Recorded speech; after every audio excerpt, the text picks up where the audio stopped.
want to say, you guys are doing a great thing. It's such an uncomfortable topic to talk about, especially for a guy, young guys in their early 20s. And, I'm glad that, I could tune in and, listen to you guys. Spencer Kobren's The Bald Truth.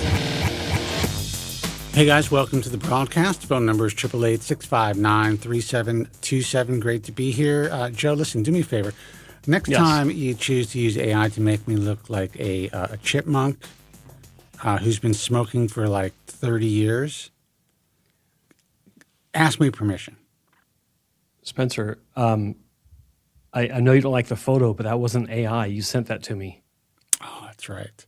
Dude, I'm telling you, I look like a biracial kid who worked at a Chinese laundry. I remember this kid.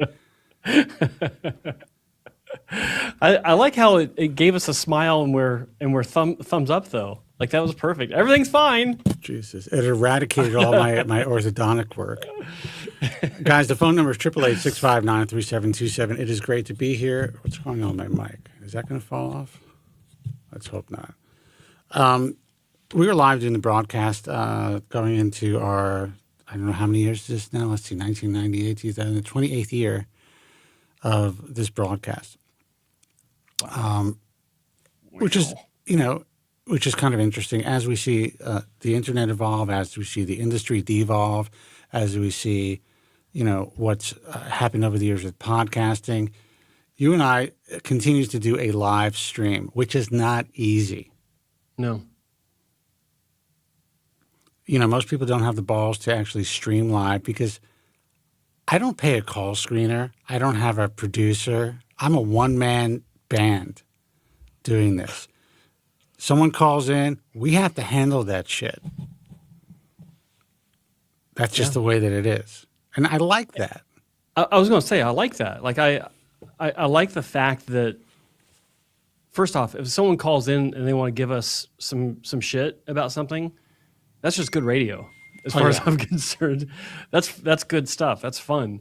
That's water cooler talk. After the show, but I also I don't know, stuff like that kind of keeps me.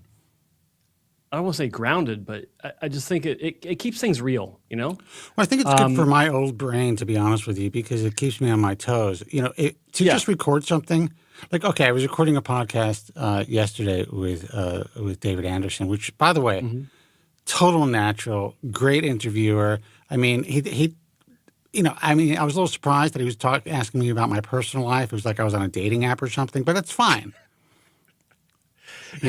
There's a lot of details that I was unsure of why he wanted, but listen, I'm good with that. But it definitely kept me on my toes, with him. But when you record something, all you have to say is, you know what, I didn't like that thought.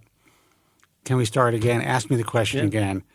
And, my retarded brain, we're allowed to say that now, as I'm getting older, I had to stop like 3 times where I wouldn't have stopped doing anything live. I would have just played it off.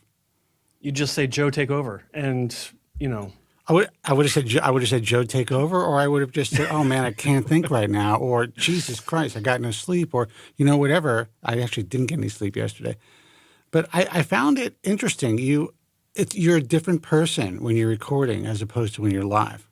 Yeah. Oh, 100%. 100%. And Dave is a natural, except for that annoying accent that he keeps faking. But just kidding. I love David. Like I've known David 20 years. He's like a little brother to me that I never asked for, and he's good. And he is a natural on camera.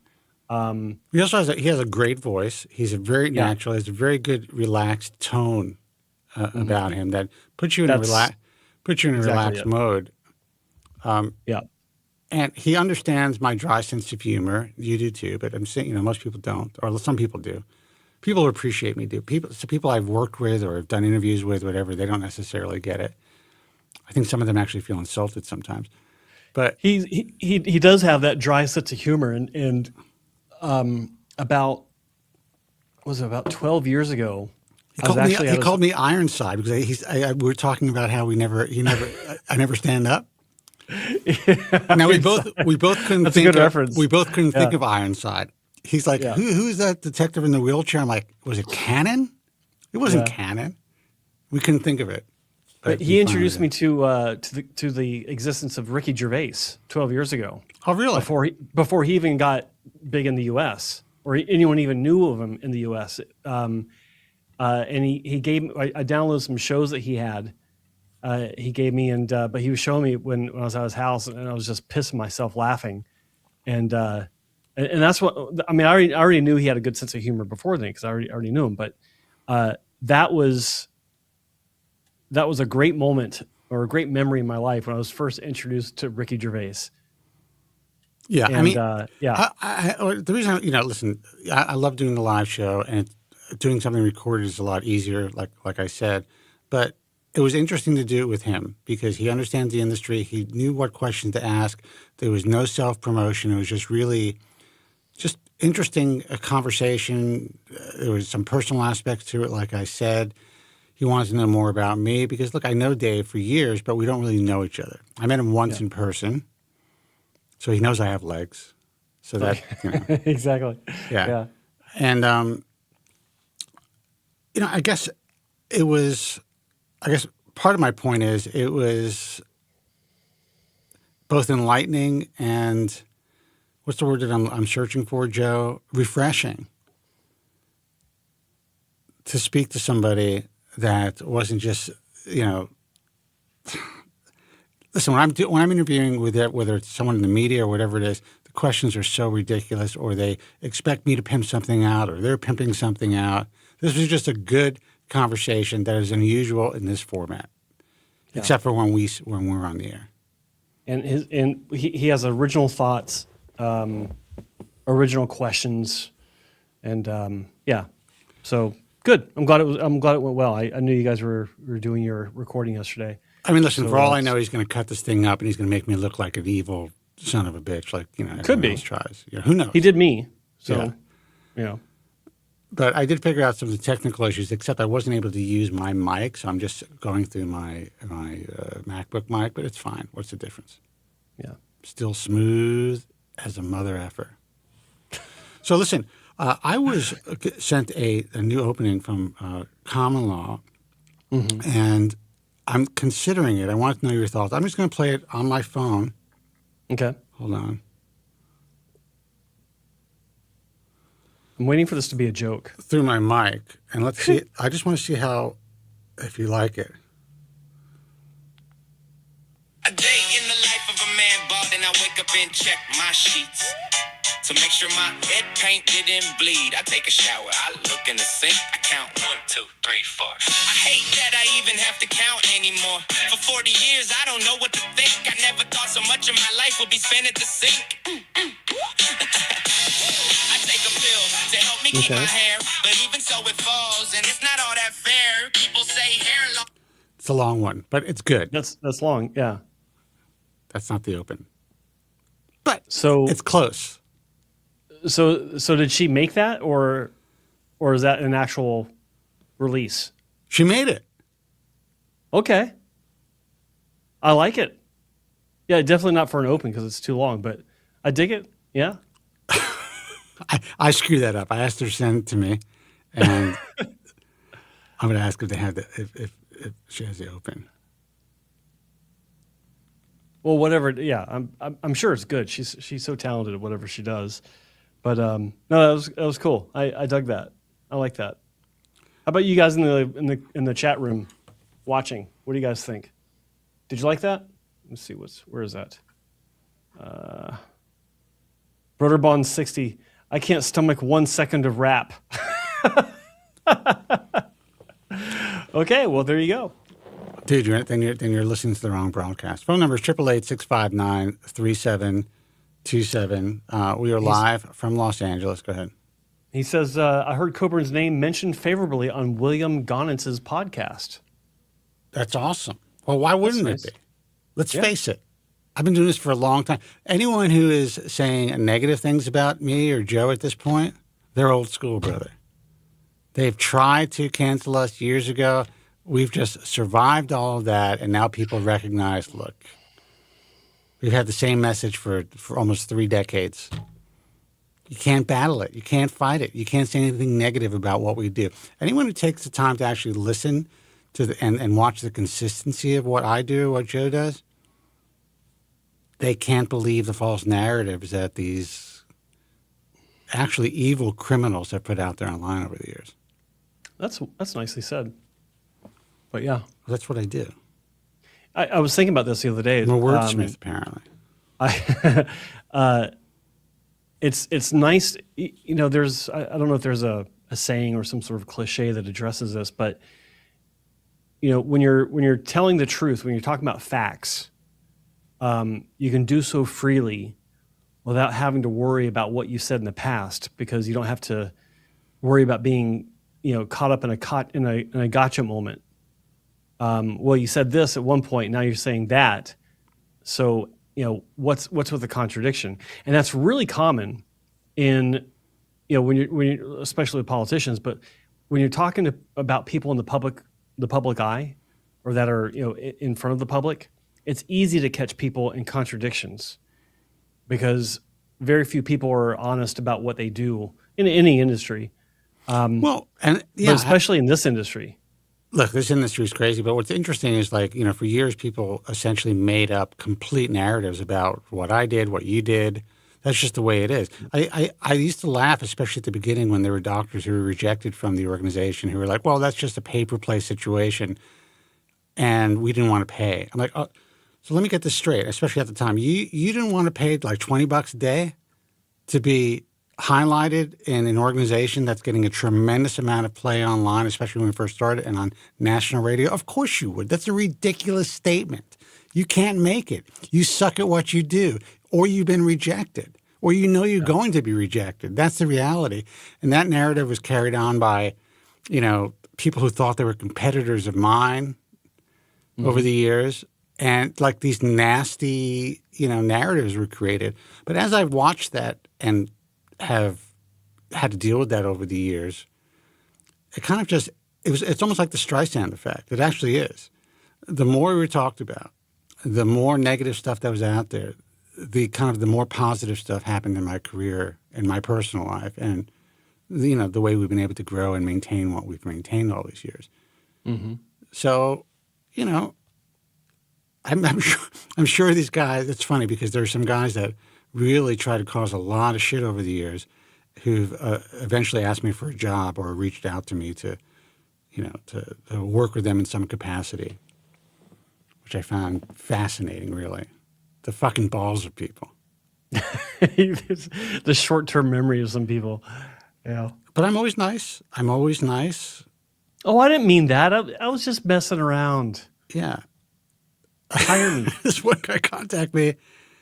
I didn't want to get into the particulars because he's really, he really proved to be not an unwell person over the years.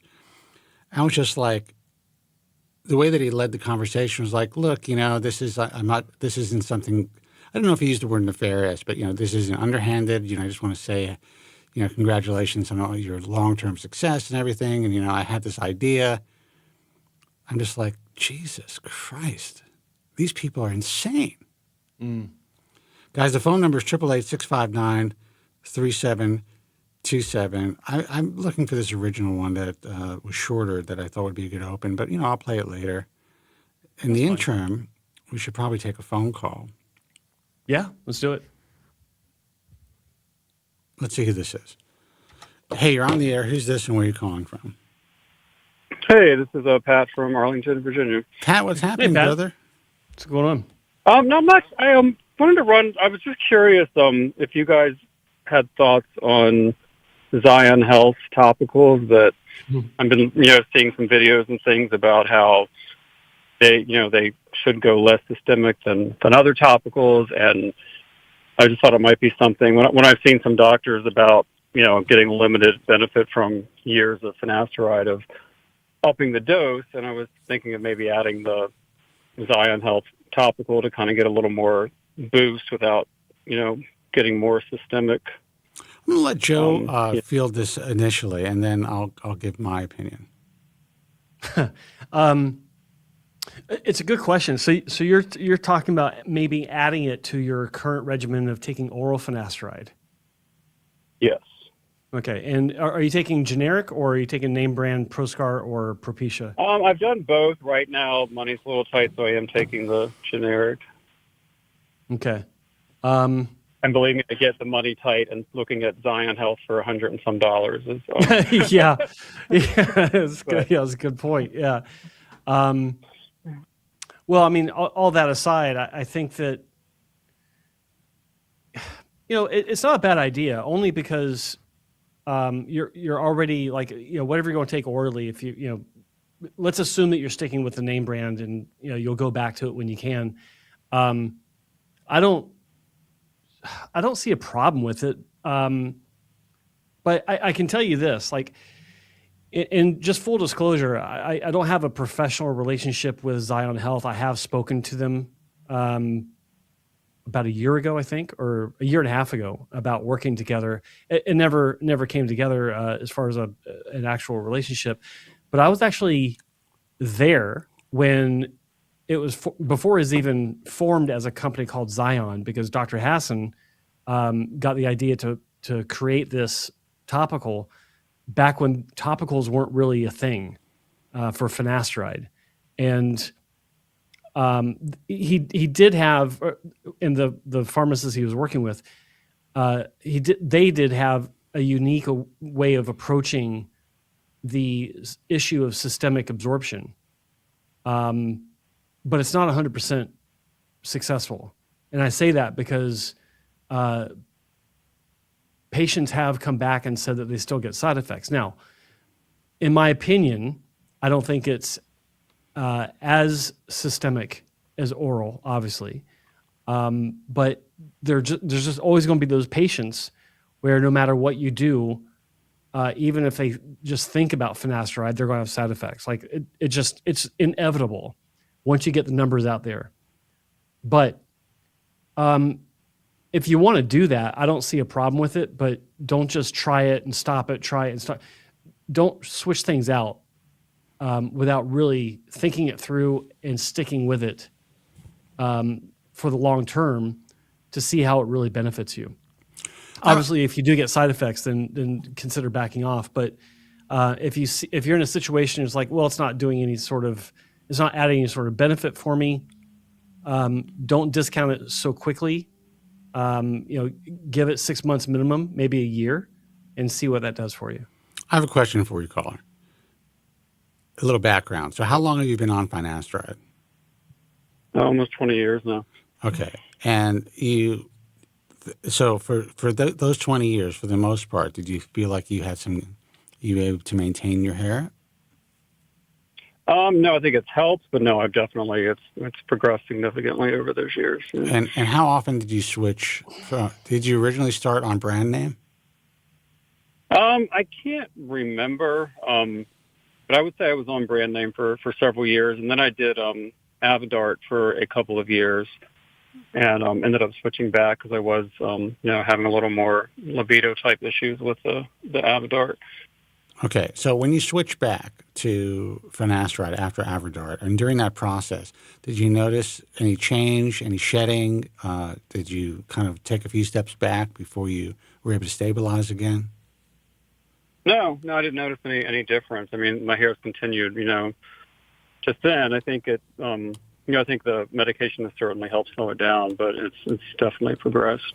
Okay, so and how old are you now? 56. Okay. So what is your concern about potentially either finding a generic that is, or switching generics, maybe finding something that, because you probably switched generics several times throughout the years. So it's very possible that whatever generics you've been on for the last few years as you're progressing aren't as effective for you. Do you think that's a possibility? Yeah. Okay. So my thought is you're already taking oral medication. You don't have any side effects while you're currently on finasteride. There's a good chance that if you talk to your doctor about potentially titrating to a slightly higher dose, that you may benefit from that without experiencing side effects, as opposed to starting something completely new. What I see, like in practice, I'm not a doctor, but I mean, when people communicate with me, most of the guys that switch or are told to switch from oral to a topical, and a lot of doctors who are selling their own topicals will suggest that. Not saying that's the case with you because you're going through Zion, but they go through an effluvium, and it freaks them out because their body is used to absorbing the medication systemically, and they're switching the way things are being applied and absorbed. So a lot of people have issues. I'm not saying everybody does, but a lot of people do. And I would say Joe probably agrees with me. I don't know. Joe may not speak with as many people that come, I mean, we get so many people that we are, as you know, Joe, we are the clearinghouse for complaints. You're Yeah. Wait, you guys are? You're Yeah. the clearinghouse for complaints? Yeah. Well, we're the original clearinghouse for complaints. Sorry, that's an inside joke. So, but we actually are the clearinghouse for complaints. And, my thought is, you're concerned about the cost right now. You're already taking finasteride. Even if you stay on the same generic, why not give that 60 days and talk to your doctor about upping your dosage a little bit and see how you do? And I had a consult with Dr. Schaefer at Bernstein not too long ago, and she had mentioned upping it. And I was just thinking that the topical might be a way of upping it without getting more systemic, levels or whatever. If the science is really solid, Sorry, from did you say what your dose is that you're taking now? I take finasteride and cut it in 4, so like 1 point something.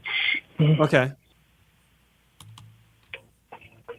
And how high have you gone trying to up your dose? I haven't started yet. I was Oh, okay. Either instead of upping it, of adding a topical. Yeah, I'd try upping it first before going to Zion. I mean, that seems very logical, and that's what's being pushed out there in the social media sphere and by physicians who are selling these products. But to me, if you really think about it critically, it doesn't make any sense. We know that anytime you switch, whether it's the medication itself or the way the medication is being taken, especially oral to topical, you're going to go through an effluvium in most cases. It's very common. Now, it could be short-term, and you may end up getting better effects from a topical dutasteride in the long run. You don't know. Mm-hmm. But right now, I mean, given your circumstances, that could be a really frightening emotional roller coaster that you may not have to go through. You may be able to avoid that and benefit from a higher dose. You've been on the drug for 20 years. I think most physicians would agree, including Dr. Shaver, that the likelihood of you now experiencing side effects by upping your dosage is probably extremely unlikely, especially that you're an older adult now. You're probably producing a little less DHT anyway. You know what I mean? So you were probably suppressing more when you were younger, or more that your receptors would be sensitive to when you were younger. So, look, I upped my dosage recently. I would say about 1.5 years ago, something like that, Joe. I don't know. But I went from like once a week to like one 5 milligram dose every 5th day. And now I'm like 1 5 milligram dose, like 1 day on, 2 days off, 1 day on, 2 days off. And look, I'm not, this may be TMI, but I mean, I could still hold wet towels in the morning. So whatever, But that could also be partially because I've exercised most of my life and, but I am old. So who knows? One thing I did, because there's a story behind why I did it, but I got my DHT tested or whatever, and it came back at 26. Does that sound like, I don't know if you guys know enough about that. Is that a level that it would be on finasteride, or does that seem a little high? I think it depends on the person, and like we always say, those numbers are less relevant than people fully understand. It's really the way that your receptors are dealing with the DHT. So that's why, like, even natural supplements, which for years all these doctors were saying were nonsense when I wrote about it in the original book, The Bald Truth, now they're all selling Nutrafol. Isn't that funny? Isn't that interesting? But even lowering your DHT by 20 or 30% with these natural supplements where they claim that this can't help with hair loss because you have to lower it by whatever, 50, 60, 70% with finasteride. The reality is it really depends on how susceptible and how sensitive you are as far as your receptors are concerned. So for some men, that slight lowering is beneficial. So yeah, I mean, your numbers are, from what I know, are within normal range, especially for someone who's suppressing their DHT. Okay. But it doesn't really matter. I'm just saying, people get obsessed with that number. And the truth of the matter is it doesn't necessarily matter. It really depends on how your body deals with that on an individual basis. So you may have needed more suppression over the years, and that's why you think, I don't know how much you've progressed, but if you've progressed a lot in the last 20 years, it's possible that you were dosing too low all this time.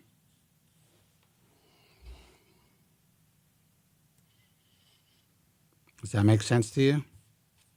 Yeah, it does. I mean, what I was thinking, if I, checked it now before I started the topical, I could check it again in, 2 months or something after the topical and see if there's a difference. And, if it's gone down significantly after the topical, then that might likely mean that it's going very systemic and not, staying within your scalp or whatever. And, I'm thinking stuff where I have no qualifications to be pretending that I. Well, I'm not a doctor either. So I don't have those qualifications. We're just speaking from experience. We're not giving you medical advice. But yeah, you can do that. But I'm telling you, just so you know, and your doctor and the people at Zion may not explain this to you, you will lose ground, most likely, when you switch from a topical to an oral. Now, it doesn't mean that you're going to lose it forever. It doesn't mean that you can recoup that lost ground. But the possibility is extremely high that you're going to lose a little ground. Yep. And just on another subject, I just had heard something. Joe, it was a call that you had on your other program, and the gist of what I felt like you guys were saying, and it's been a while, I can't remember the exact, but it sounded like you were saying that if you don't shave the recipient site when you're getting a hair transplant, that could result in inferior results. Does that ring any bells, or does that make any sense? It definitely rings bells because it's one of my core beliefs, because it's like I've said many times, I like to reduce complicated situations down to the most basic fundamental of logic. Does it make sense to have a bunch of hair in the way to do a very delicate, nuanced surgical procedure, or to have a clean slate to where you can look down with magnification and see in between each of the hairs how they exit the scalp, the angle, the direction, and clearly see the spaces in between the terminal hairs in the scalp to make new incisions, to place new hairs? Or, someone's got a mop of hair. It's like going through a bowl of wet spaghetti noodles, trying to find, it's like, and this isn't a discount what some clinics do. Like Dr. Dan Daniel in Atlanta, that's his forte. That's what he specializes in. But you look at how he does things, he doesn't do these 5,000 graft cases. He does smaller cases because these types of procedures take a lot of time. And now he actually has 2 physicians working on you simultaneously, him and somebody else. So in general, I'll put it like this. Like when you have a clinic that traditionally says, we want to shave the scalp so we can, clearly see the playing field and, all the reasons that they present. But if it's under X number of grafts, then we can do it non-shaved. That's compromising. Yeah, I think the 2 doctors that I'm considering, Dr. Cooley and then Bernstein, I think they both don't necessarily shave, but do you think you should ask them to go ahead and shave just for a better result if they typically don't? Or Well, it depends on the size of the session, and it depends on if they're thickening areas where. Here's the thing: if you have diffuse loss, and it's borderline as far as like you can see it's thinning, but it's not obviously balding, then absolutely ask them to shave it. Because a lot of times clinics, and this isn't talking about any specific clinic, but a lot of times clinics will agree to not shave when patients don't want to shave, just to keep the client. And I specifically said client because that's how they're being treated. If they treat them like a patient, they'll say, no, I feel like you'll get the best result if I do it the way that I do it day in and day out. So we're sticking with how I do things, not how you want them to be done. And they'll put their foot down and say, sorry, if you don't like it. I mean, that's the way it's explained. That's the way we do it. Thanks for coming. Bye. That's the medical way. The customer service way is, oh, sure, yeah, we can do that. But it does depend on the case. So if it's a smaller case and it's beyond diffused, but definitely, very, very thin, then sure, you can go in between it because you can see in between the hairs without having to worry about the mop of hair. But I think ultimately, simply because I have no idea what you look like, the best thing to do is to ask the doctor. Dr. Cooley does it either way, and he's been doing that for 20 years. But he also knows that threshold where it makes sense to insist on shaving rather than making it an option for the client, for the patient. Who was the other doctor? I've talked with both Dr. Bernstein and Dr. Schaefer in New York. I don't think Dr. Bernstein's actually performing surgery anymore. Yeah. Okay, it's been a while since I met with him, so he might not be anymore. Yeah. Well, here's the thing. And first of all, I just want to make it clear. I mean, I know that you are kind of leaning towards, to get back to your topical dutasteride, you're leaning towards trying to do that. You want to avoid potential side effects. You tested your DHT levels, which, just to be clear, for someone on finasteride, it's within normal range.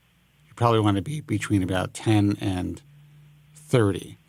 And if you're not on finasteride, it can go all the way up to 85. So you're within normal range. You're definitely lowering your DHT. But it really does come down to your genetic androgen receptors, and how it relates to DHT. So you may just really need to have lower DHT than you have right now. And that could mean either a higher dose or a higher dose that's intermittent if you want to somehow try to play with it. So that's the first thing. And as far as your surgery, and I just wanted to make that clear to you because I personally think, and again, I'm not a doctor, I don't think it's a great idea to jump on something new. So if you have the ability to do it mentally, I would consider what Dr. Shaver mentioned to you and titrating up. As far as your surgery is concerned, there are, like Joe said, there are guys who are really specializing in no-shave FUE hair transplants, and that's great. I'm just not a fan of the doctors that will give you a choice and say they'll charge more for no shave and less if they shave. I really think that it should just be like, listen, this is how we do it. This is how we would do it in your particular case. I think that maybe in your particular case, maybe based on your hair density or quality or characteristics, it's not going to be that difficult for us to perform an appropriate no-shave surgery on you. So we'll do it if that's going to be something that you really want. But it has to be medically appropriate. They have to be able to do it, not just say, yeah, okay, yeah, we can do it. We got to charge you more because it's a pain in the ass. That you don't want. I don't know how you feel about that, Joe. No, I agree with that. So I hope hope we're able to help you. And again, man, nothing against Zion. They're doing really well. There was a time we were actually considering, working with them as far as them being a trusted brand of the American Hair Loss Association. We went back and forth, a lot of conversations. I think that the founders are good people. And I think in general, the product seems to be really good. That discussion could still be open at some time down the line, but we decided to give the option for trusted brand status to another company who have not executed the option yet, but they're kind of rolling things out pretty quickly. So I personally think it's a reasonably good product. I don't know if all the claims as far as how it's being absorbed or how little is being absorbed makes total sense to me. But I know a lot of consumers who are doing well on it. Okay. Well, good stuff. Appreciate your time and your responses. It was helpful. Okay. Good luck, brother. Good luck. All right. Thank you. Bye. Lost, winning hard and I'm bald and I have to pay my head. I have to worry about when or I am dead. Hair falls out day and night. I wish I didn't have this fight. Hair lost, wind and balding. I tell the girls not to touch my hair. I don't really know if they care, but this is my life and I've been balding since I was 5. Hair lost, wind and balding. That's it. It's good. That's good. I like that one. Guys, the phone number is 888-659-3727. I tell the girls not to touch my hair. That's the truth.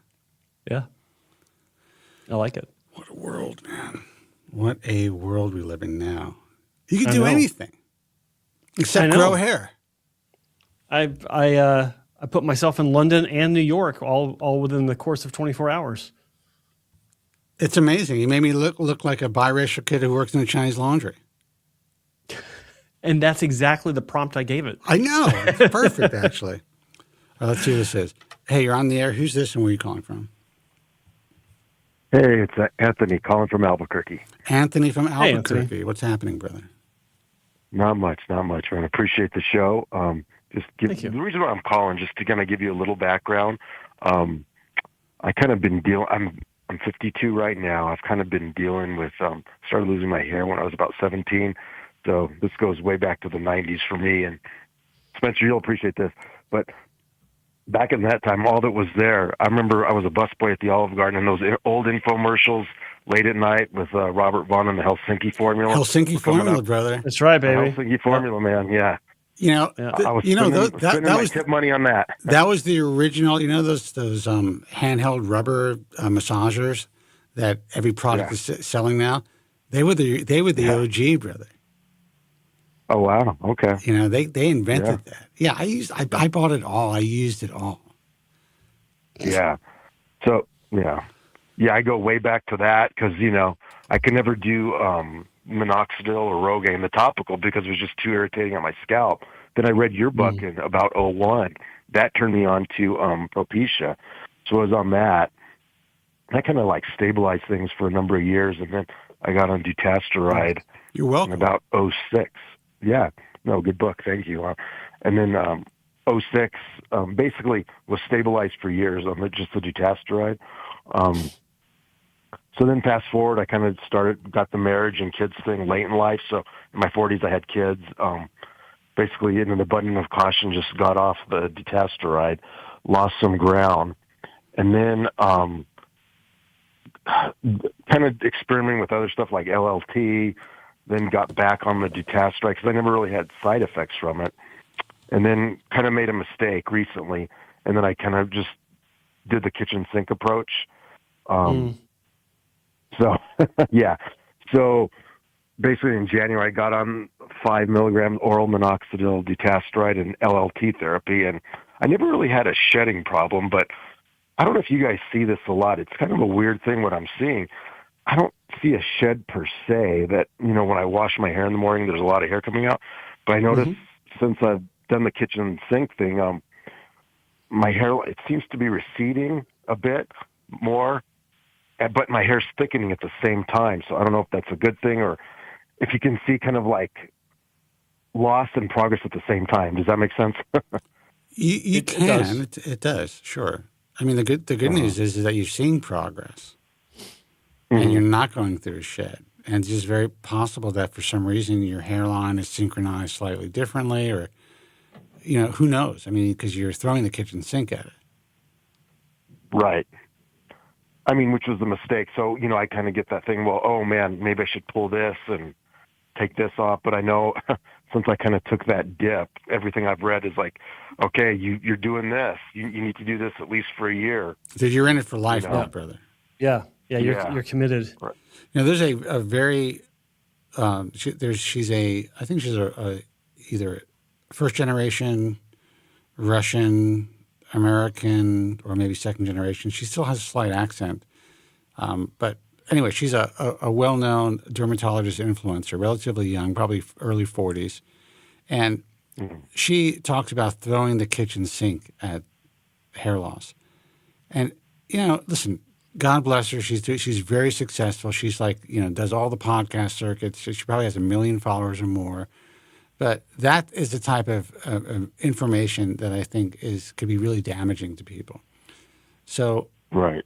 But in your case, you're not doing terribly. You're not having any side effects. You think your hairline may be receding a little bit, but everything else is thickening up. Is it possible that because what's thickening up maybe behind your natural hairline or the hairline that you had, maybe it just looks like there's I don't know, it just looks like visually different because it's a little thicker behind the hairline? Is that a possibility? I mean, I think there's definitely some recession, a little more recession at the temples. You know what I mean? Yeah. Like I said, it's not bad, but I mean, it's not my imagination. I think it's slight, and then I try not to get in the habit of just looking in the mirror every day. It's like, oh shoot, did I lose a hair here? Did I lose one there?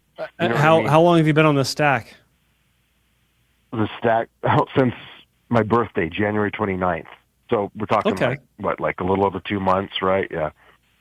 Yeah, I mean, it's very possible that you pushed out some hair in the hairline for whatever reason. It's just synchronized that way or unsynchronized, whatever. And in 6 months, you're going to be like, holy shit, this is the best thing I've ever done for myself. Right. Yeah. I mean, I'm a little jealous, actually. I'm a little jealous of the people who are on low-dose oral minoxidil because I'm at a tipping point where if I don't do it soon, I'm going to have some real problems. I'm not going to be able to pull this beautiful sham off for very much longer. So, the fact that you're not having side effects, you're already on that train, I think is a real positive for you. How old are you now? So I'm 52 now, and like I said, started losing my hair when I was 17, basically. And if you guys saw me, I think you'd be like, okay, since it started at 17 or 52 now, not bad. You know what I mean? Of course. I kind of almost pulled the trigger on hair transplants a couple times, but luckily I didn't. Luckily I didn't do it. It's kind of one of those things in hindsight. I'm glad I didn't do. But yeah, I mean the fact that you have a hairline still that you say you're losing a little bit at 52 and you started at 17, that's a miracle, brother. Yeah. If you didn't buy my book in 2002, you would have been finished. Oh, yeah. 2001. No, 2001. Hey, yeah, I owe it all to you, man. No, and at the time, the internet was, there wasn't really a lot out there. You know what I mean? I remember just kind of in Barnes and Noble, I just kind of found your book by accident, actually, and that's how I got introduced to you. That's the story of my life. Yeah. That's how everyone finds me somehow. It's all by accident. Yeah.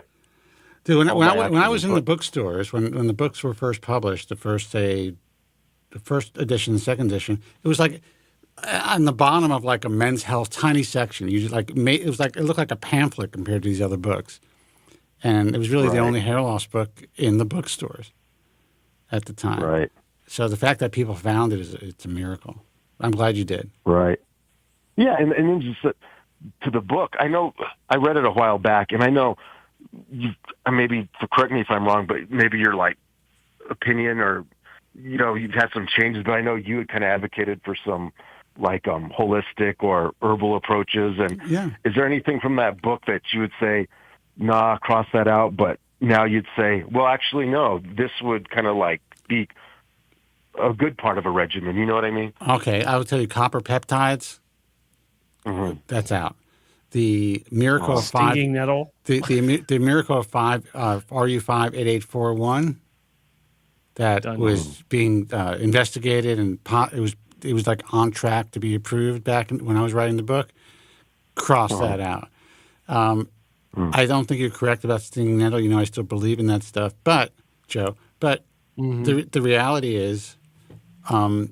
There are herbal DHT blockers that I started on before finasteride was available. You're already on the medication. You do not need to take, essentially those who are like really super afraid to get on medication, I would say these natural supplements can kind of introduce them into lowering their DHT. And some people will get... Camera? You want the camera off you? Yeah. But yeah, at this point, there's nothing that you want to add to your stack, so to speak. Right. Right. I wouldn't. I would not screw with it. You're already putting everything into it, brother. Right. And I guess the one thing I would be kind of like, kind of one of the other mistake, Iristore now has this elite brand LLT. I think I've kind of heard both you and Joe talk about like, it's not really proven, but it won't hurt. It may sort of supplement. If there was anything I would be willing to pull just to get my money back, it's that. You know what I'm saying? Oh, so you bought it? Yeah. So, Iristore has like certain, I don't know how, What's the elite one. What's their money back guarantee? How long do you have to get your money back? That's a good question. I think it's a year, 6 months to a year, I think. Yeah, I I would consider getting your money back and put that towards your finasteride and dutasteride fund or whatever. Okay. Yeah. Yeah, that's kind of what I was thinking. I mean, I was just thinking like, I don't know, the LLT thing, I've kind of, a friend of mine said it, he thought it kind of helped, but, this is what everyone says. They think it kind of helped. Yeah. We are currently trying to assess, we have a trusted brand program. Almost every company who's selling the higher end LLTs and the newer red light therapy devices have applied to the organization. We still haven't made a decision. We're waiting on one more guy to finish, this company to finish their application. I don't know if we're ever going to be able to take anybody on. And the truth is, we get a licensing fee if we decide to bring somebody on in that category. I may not be able to do it. That's how I feel about it. To this day, I still do not feel 100% confident in most of these devices. And I think that, if you have a lot of money, and you want to maybe try to boost your progress by, a few percentage points, then sure. There is some evidence that's come out over the years that I think the data looks reasonable, but for what they're charging, man, I just don't see the value in it, especially if you're already taking so much medication. Right. If you weren't willing to take medication, then yes, you got to try these other. If you want to keep your hair, you have to try these other modalities because they can be beneficial. Right. Okay. Well, yeah. And listen. Honestly, you've known me for a long time. You've listened to the show. You read the books. If I was a strong believer, and if I do become one, if we decide to bring on a trusted brand, you're going to see me running around with this crazy cap on. I'm telling you. But at this point, I haven't done it. And it's been... Is that contingent on you doing that based on, like, more studies coming out, or...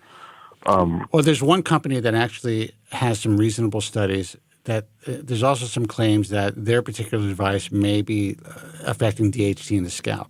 It's kind of a new technology. So we'll see if that's the case and the studies jibe and they're actually reasonable studies. They're not just self-funded studies, which doesn't always throw a study out if it's self-funded because a lot of these studies have some sort of self-funding. But if the studies jibe, then possibly we can work with them. But honestly, I'm not holding my breath. Sure. And honestly, that's not a great way to conduct business by me saying this publicly, that I'm not holding my breath. Listen, I hope it works out. We'd love to accept the licensing fee, but I haven't been able to so far. My first opportunity was 24 years ago, and it was big money, and we rejected them. So it is what it is. If you can get your money back at this point, I really doubt that laser helmet is doing much for you, given all the medication you're on. I could be wrong. I mean, listen, if you could afford it and you want to continue to use it, if it's not such a big deal, then, do what you want to do. Right. Okay. Well, I appreciate it, and I'll, keep listening, and, I'm in for the long haul, it looks like now, so, I don't want you to think that you made a mistake, because the good news is you're not having any side effects. You're on low dose oral minoxidil. You're not experiencing any of the side effects. Like, Joe's face was burning off for a while. Yeah. So Oh, wow. That's all. It's all good news. Actually, I have an update on that, but yeah. So, would you want to give the update while the caller's on the phone? I can do it now. Yeah, sure, I can do that. So, I was taking low dose minoxidil I started in middle of November, and it was fine at first, but it turns out that I was starting to have some reactions. I couldn't explain at first, and talking to Spencer, it's like, oh yeah, shit. Okay, that's a side effect. And basically my face was peeling off, for lack of a better. I was having skin conditions under my beard, on one of on my right cheek, and it was. I didn't really have any of the typical side effects. Like maybe once or twice, I felt a bit anxious, like out walking the dog or something. And it's like a little shortness of breath. Like, okay, this is a little bit of pressure, but very transient, quick. Once or twice that happened, and that was early on in my experience with it. But I weaned myself off of it, and I've not had a dose for several weeks now. No adverse issues from that either. No shedding, no nothing. My eyebrows, I do feel like they're a bit thinner on the sides, whereas I think I was getting some benefits. But there was a development that made me rethink the side effects of what was causing them, because I discovered that I had a gas leak in my house. Oh, wow. And it's been fixed. And ever since it's been fixed, which was 2 weeks ago, everything's cleared up. I'm not having any issues. So the issues seemed to persist even after I'd stopped taking oral minoxidil by several weeks, 4 or 5 weeks, something like that. It was still an issue. And 2 weeks ago, when the gas leak in my home was fixed, and it was isolated to the area where the furnace is in my house, like I could smell it, but apparently it was in the house enough to cause me issues. I'm guessing on this, but the moment they fixed it, it was 2 days later. I felt great. I was sleeping better at night. I wasn't having sinus issues either. You were being slowly poisoned to death. You were turning green live on the air. Pretty much. So I'm going to restart oral minoxidil probably in the next week or two, and see how I react. The poor caller's like, why did I hang on for that shit? Yeah, to see if I have any issues without being poisoned. So yeah, that's it. That's my update on oral minoxidil.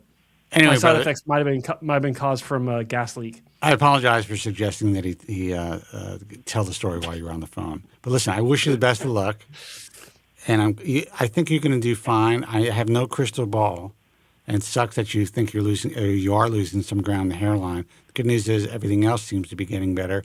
It's really possible that the hairline is going to come back to some degree. I was thinking that. Yeah. Okay, guys. All right, hang in there. Appreciate it. Take care. Bye-bye. Bye-bye. All right, bye-bye. 888-659-3727. Some guy in the chat says, I think Spencer should get a book of Cut and Color with, I'm sure this is either some expensive stylist or it's not a stylist at all. I don't know what it is. Gornick and Drucker. Cut and Color. What color should I go, Joe? Should I go red? Spencer Kobren the ginger. Yeah. Go for it. The worst thing an old man can do is dye his hair. I'm just saying. That's my opinion. I tried it. It actually worked. But yeah, I only did it for it wasn't to look younger. It was to get rid of this issue with graying in very specific spots to kind of blend it. Didn't work. went too dark. It didn't work. So Yeah. if I do it again, I'll go lighter. But I'm actually happy with it now. I don't care, not as much as I did. Dude, let it go. Let it go. The fact, and you may grow a lot back with low dose oral minoxidil, and you're just going to be a silver fox like the rest of us. Well, again, it's the issue of being a silver fox in a very linear fashion. That like you can't see my donor scar, but it looks like you can see a donor scar. All right, so get a little derm match, situation. Plop that shit on when you go out, and that's it. Yeah, maybe. We'll see. Let's see who this is. Hey, you're on the air. Who's this and where are you calling from? Hey, this is Patrick from L.A. Patrick, what's happening, brother? Hello, Patrick. Hey, I called in, I don't know if it was last week or the week before, but I was mentioning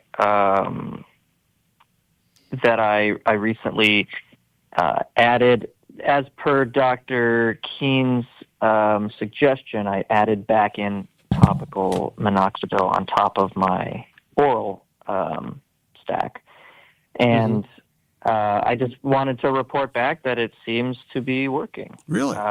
It seems I've had really great results on topical alone before they weaned a little bit and plateaued where in a place I wasn't happy with, and then dropped it, switched to oral.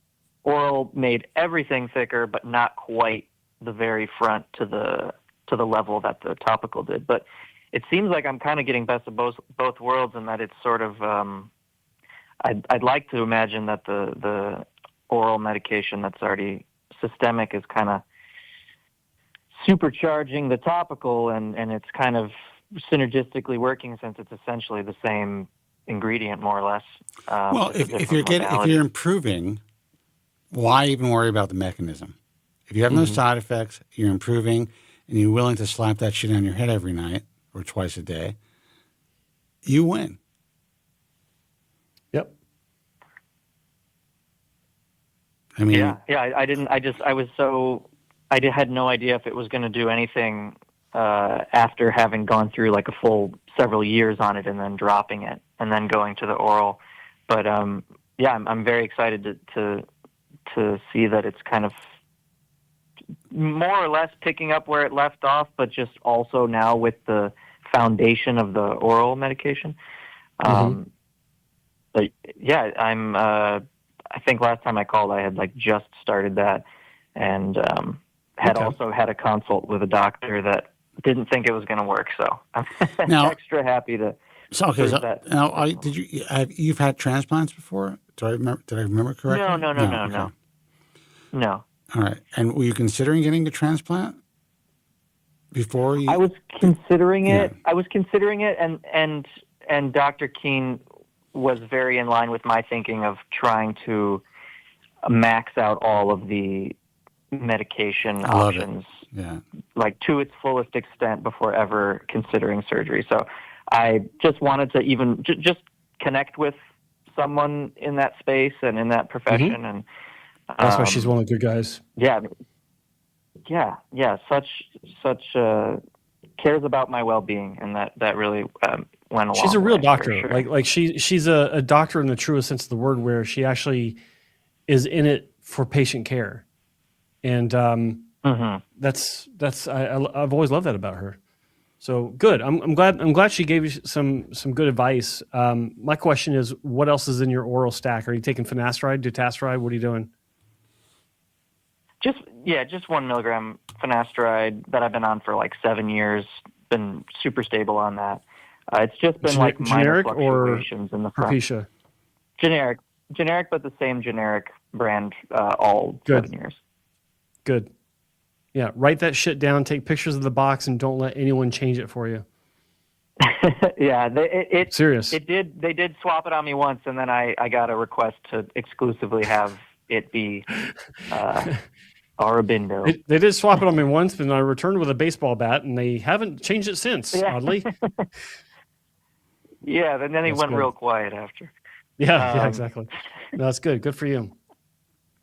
Brother, I was once in San Francisco, and I ran out of my medication, and the physician. I had the physician call it in for me, and brand only, like I always get. And I went to, I think it was a Rite Aid or a Walgreens at the time, and they filled a generic prescription for me. I said, I get the brand name. Oh, we're out of brand. It's the same thing.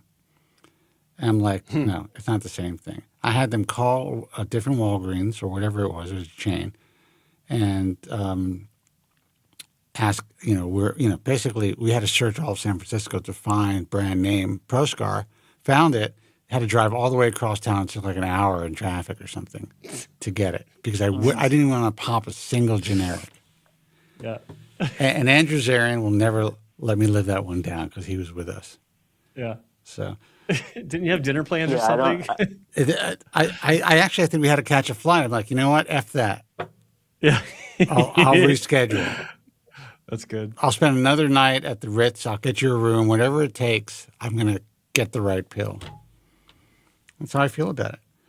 Well, listen, man, you sound like you're doing really well. I'm happy for you. And, keep us in the loop. Yeah. Just wanted to give that positive update and appreciate the show, guys. All right, man. I appreciate you calling in. Take care. Thanks. See you later. Bye-bye.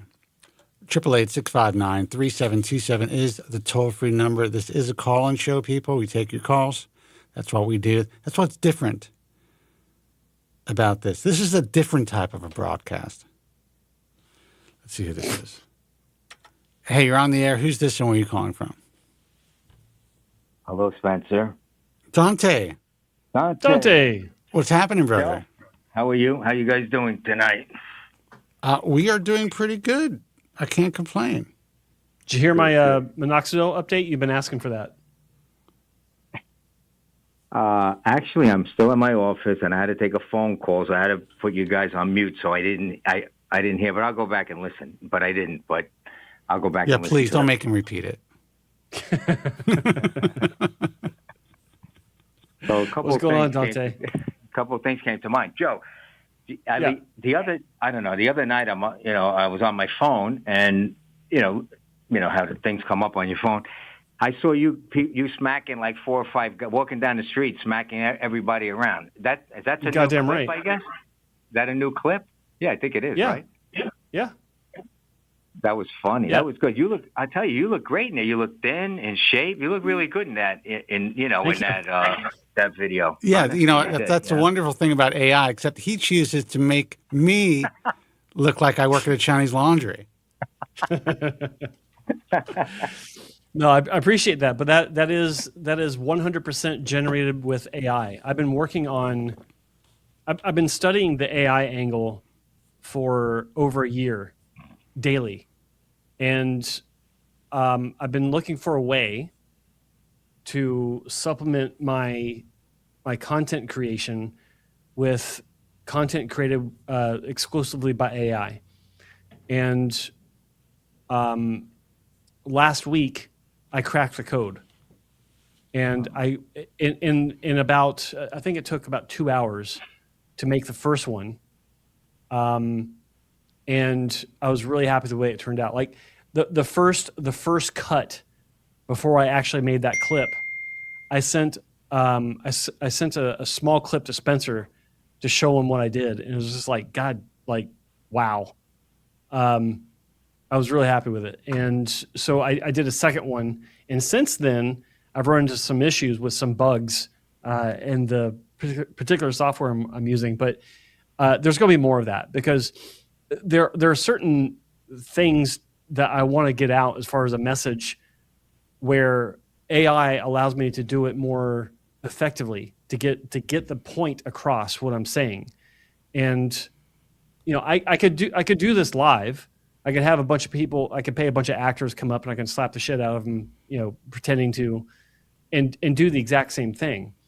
But that would take several days, several $1,000s, and several weeks after that to edit. No thanks. I don't want to do that. So yeah, it was fun. And I'm glad you appreciated that. No, it was good. It was nice. Yeah, it was nice. Thank you. The other thing was, I know earlier before I had to, mute my computer. you guys were talking about like shaveless FUE, but I've had 7, right? I think 7 or 8. I think it's 7 transplants, starting way back in the dark ages. I've never had a shaveless transplant, right? And this was my first FUE with Dr. Daniel. Now it's like 6 months ago, but I've never had they never shaved anything. Maybe some of the results weren't that great, but I don't know. From the 90s, they weren't shaving heads, right? Not the recipient area anyway. Well, I mean, right? in the 90s in general, they were doing strip. I mean, and you may have started, I don't know if you started off, I don't remember, with older plugs where they essentially left you with open wounds in the back of your head. Was that the case? Yeah. Okay. Yeah. So they didn't really have to shave anything back then. They just went in there with a drill and they just went for it. They didn't care about the integrity of the graft. They didn't care. They knew nothing about follicular units. They weren't trying to, remove the actual organ or the organelle. They were just like going in there. Let's give it a shot. Get as much tissue and as many hairs in that tissue as possible. So it's a much different time as far as dissecting grafts using very small punches. Not to mention the tools for making recipient sites were much bigger back then too. So everything was bigger, rougher, more primitive. So, but even the recipient area, right? Like I've never had. When I look at all of these videos, you see all these videos all day long, hair transplants. They're packing the guy. The recipient area is all shaved, and they're packing these grafts in. Right, so even with my last transplant with the beard to the head, it's not. It doesn't look like that because I still have hair in the way, so you really can't see all that much what's happening except the back. The back's really starting to come in now from the crown down. But on the top, I have coverage if I let it grow long enough, and it doesn't look like these other guys. They got like 5,000 grafts jammed into like 3 inches. Yeah. Well, I mean. First of all, I know they had to work with what they had, and they were just doing straight beard hair for you, right, this time? Yeah, it was all beard, yeah. And his whole thing is shaveless all around. So, yeah, it's not going to look the same. Of course, you're going to have hair to camouflage it. It's not going to be as densely packed because you're not moving as much hair. And the thing about some of these after images that you see, especially now, and you see these really densely packed, crazy, low or straight hairlines, these physicians who are creating these recipient sites, if they are, if they're using DHI, which is implanter pens, or they're having technicians do it, they have no idea what kind of collateral damage they're causing every time they make that incision into the recipient, even though it's shaven.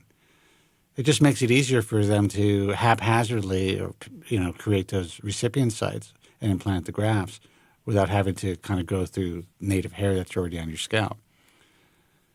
So I don't think you missed out on anything, obviously. Your particular situation was different. Yeah, I still have the Gary Hitzig grafts hanging around on top, Well, I mean, you've been doing this for a long time now. So what did Daniel think about how your hair currently looks? What I asked him. Because he told Joe it looks like shit, by the way. I'm just kidding. They had no conversation. That would violate HIPAA. So no, it's. I asked him towards the end of the day. I said, if you had to do like from the hairline I have, obviously the top of my head there's really not much hair. There wasn't anyway. It's starting to come in now from the last transplant. But I said, how many grafts do you think it would take to get this hairline that I currently have? And he said about 3,000. And I thought that was a positive number, right? I thought that was good because my hairline is good. It's just you start to go back 2 inches behind the hairline, and it's like nothing. So, basically, he's saying that it looks like you have a lot of coverage there. In the front, yeah, but I had nothing in the back. But now it's starting to come in. And my son said today, he says, Dad, your hair in the last week and a half, really starting to come in because it's about 6 months and 2 weeks And I remember Joe, and I told you last time I called, I said, Joe, when he was talking to, who was it? Anderson, not the doctor, the guy from England that you had that, your podcast with, David Anderson. And you said, 6-7 months, I'm not sure, is this it? And then 9 months, you really start to see it. So maybe that's where I am now, really starting to see it, because it's starting to take hold. I think it should be good. Well, if your son is noticing it, that means it's happening. So I think you're going to have a great response, brother. I really do. Yeah, I hope so. So we'll find out. I mean, what does Daniel say? Have you been in contact with him at all? Do you guys exchange? Do you send images, updates, anything like that? I did. They contacted me about 2 weeks ago. 2 weeks ago, and they wanted to see 6 months photos. And I don't want to see this because, I don't really want to get depressed. So my son took the pictures. He took them from my phone. He sent them down. He sent them in. And I still haven't seen them. But they got back to me and said, okay, you look like you're on track. Get back to us at the 12-month mark. I said, okay. Well, okay. Listen, I'm sure you didn't find. There's no reason for your son to bullshit you. I mean, unless he, he's psychologically realizes that if he doesn't tell you the truth, maybe you write a bigger check or something. There's another guy in the office that does daily inspections. I said, you come here every day. You're not going to see the difference. I have to give it a week or two at least. Yeah, totally. Comes by my desk every day, stands behind me and says, oh. I said, all right, well, give it. That's what he says? Oh. Yeah. He goes, oh. He's like, Jesus. But he's the guy that also said, at the end of when I was with Dr. Daniel, the guy, he texted me, my colleague in the office, and he said, so you're going to have a full head of hair. I showed Dr. Daniel. I said, here's this guy in the office. If I don't come back tomorrow to the office looking like Elvis, he's going to tell me I wasted my money and wasted my time, That's his knowledge of this. And how old of a man is he? That's the pressure. He's 60. He was just 68. Okay, and that's what's fascinating. It doesn't matter if you're 68 or 28. People just, it's amazing how ignorant people are when it comes to this process. It really is. People believe that you go and have a hair transplant. Still to this day, and then you come back with a full head of hair. Yeah, I know. The next day, right? Yeah. It's amazing. It really is. And, I guess that's what makes the business, continue to thrive the way that it does. Hope. Yeah, right? Hope. Well, hope and also just complete ignorance. And there's only so much that physicians are willing to put out there. I hate to use the word transparency. It's such a BS word in this field. But, there is no transparency in general. But people do not want to tell the truth. I'm writing an article now for this publication, and one reason I'm writing it is because I was just interviewed for something that was in the New York Times Magazine. It came out. It was a pretty good article, but it is what it is when you're dealing with the Times or any of the mainstream media. So I'm like, shit, I'm going to write this. I'm going to write an article. This other publication wants me to write it, so I'm going to write it. And I'm just writing about the reality of the industry. The reality of, the one-size-fits-all mentality, the fact that even some of the best physicians in the world are concerned to tell the media the truth because they think it's going to turn patients off of the process. Yep. They're not thinking ahead. They don't realize that if they just go out there and tell the truth, a discerning patient, a critical thinker, a real candidate is going to look at that and say, you know what, I guess maybe I'm a good candidate for surgery. I'm going to check out this physician who's out there telling the truth. Mm-hmm. That mentality. I'm talking about the best doctors in the world, guys that I've worked with forever. I still sense there's a little bit of a reservation. And part of it's political because they don't want to, in my view, offend their colleagues. Mm-hmm. So I'm the one who's out there who's, I offend everybody. So, and sadly, I try to. You try to, but no one. It doesn't stick with you. No, they all just like me. So yeah, I mean, I went on a tangent there, but that is just when I hear a 68-year-old man, a person who's supposed to have some wisdom. Now you don't have to know about everything, but there's basic things you know about as you become an adult. And you would think that. First of all, is this guy a hair loss sufferer? Did he ever look into transplants for himself? He's got hair. He's been the last couple of years. He's lost it some. He just doesn't care. He's not a savvy guy as far as appearance goes or anything like that. He just doesn't care. So, he says he doesn't care. If he lost all his hair, he couldn't care less. Just somebody like that kind of a guy. Yeah, well, listen, that's another reason why he doesn't know anything. He hasn't even done the slightest bit of inquiry. No. Didn't even get a Bosley pamphlet or anything. No. Brochure. A brochure. Yeah. Unbelievable. All right, brother, listen, it's always great to hear from you. I think you're going to do just fine. I'm sure your son is not bullshitting you. And trust me, Daniel didn't say anything about you. I was just kidding. No, I know. That's okay. So, Joe, hopefully you smack a couple more guys around. It'll show up on the on my phone. I'm hoping that's Joe's new bit, and I hope that the internet likes it. That's the thing. The screwed up thing about social media is some of the best content the algorithms don't love. I don't know. I mean, you have to dumb things down in this world, and some of the dumbest content gets all of the play, and some of the best content gets nothing. I think Joe did pretty well, at least with the first video. Thank you. Yeah, it was really cool. It was funny. It was nice. Good job. Unexpected, that's for sure. No one's done that before, so thank you. I appreciate that. Yeah. All right, guys. All right, brother. All right. Take care. You guys, good talking to you as usual. Have a good night. All right, take care. Bye-bye. You too. All right. Take care. Bye.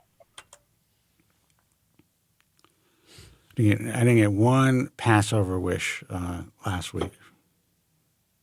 Oh, that's right. It's too late to say it now. Oh, well.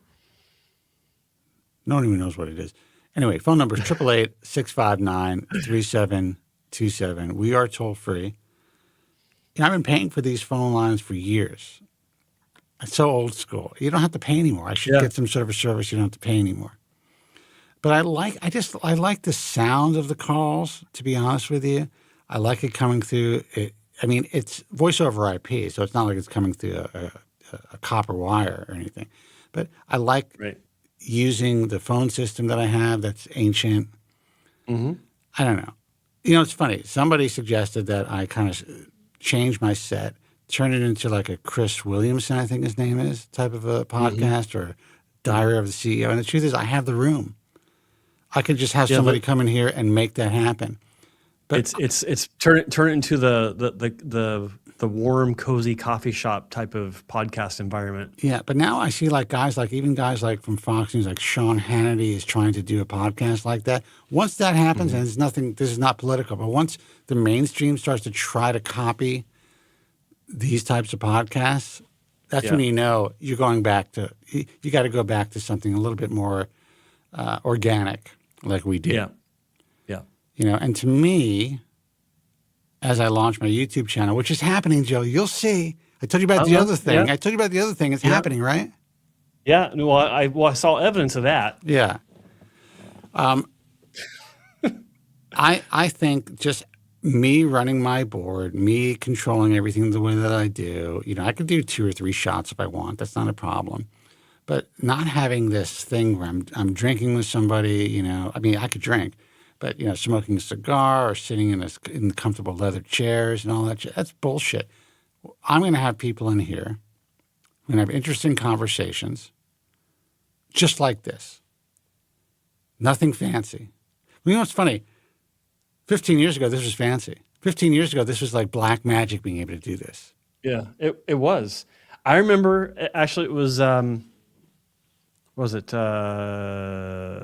about 12 years ago when I first joined the show officially, and I was trying to set up my gig, my studio area, and it was black magic. I didn't have the space for it, and I'm looking for egg carton everywhere. and I had shit for lights. I remember you told me go to Home Depot and get those work lights and put a I still have them. Cookie sheet paper. Yeah. Or the working lights, and I did that. Parchment paper. Parchment paper, and I did that, and it worked. Let me tell you something. If that guy Stephen Bartlett, like Diary of the CEO, walked into my studio, he would be like, basically, this is like you're walking into a museum. He wouldn't even know what he's looking at. Everything is jerry-rigged. How old is that guy? He's like 33 or 34 or something. Everything is jerry-rigged. I have old school box lights, just fluorescent. I don't have any crazy gels or filters. What you see is what you get. This is me. Yeah, the lighting is good. So maybe it removes some wrinkles and a couple of dots on my face or whatever. But that's it. There's no filters or any of the stuff that these guys are able to utilize. Yeah. I have a incandescent bulb over my head with a $2 work light that's clipped onto this thing over my head with parchment paper clothespined to the light. That's what it is. Let me tell you something. They couldn't figure this shit out. No. It takes film guys to understand that. Really. You think Theo Von could do what I do? No way. I'll say no on that one. I'll say no. Joe Rogan could. I like Theo. Yeah. He probably could have. I mean, you know what's interesting about what Joe? This is actually kind of pathetic, really. I was on the same platform Joe Rogan was on when he started. Mm-hmm. And he was just sitting there like with his webcam and microphones on his couch.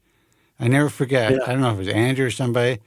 And he's just like, dude, look at how sophisticated we are compared to Rogan. Yeah. Yeah. I'm like, yeah, but he's got like 40,000 live viewers right now. Listen, there was a time, it was interesting. No one remembers this on Ustream and on Stickcam. Mm-hmm. They would put the Bald Truth on the main page, and we'd have like 80,000 viewers. It was nuts. Yeah. Absolutely nuts. Huh. And, I chose not to record it and go down the Rogan path, and, here I am, pissing into a can,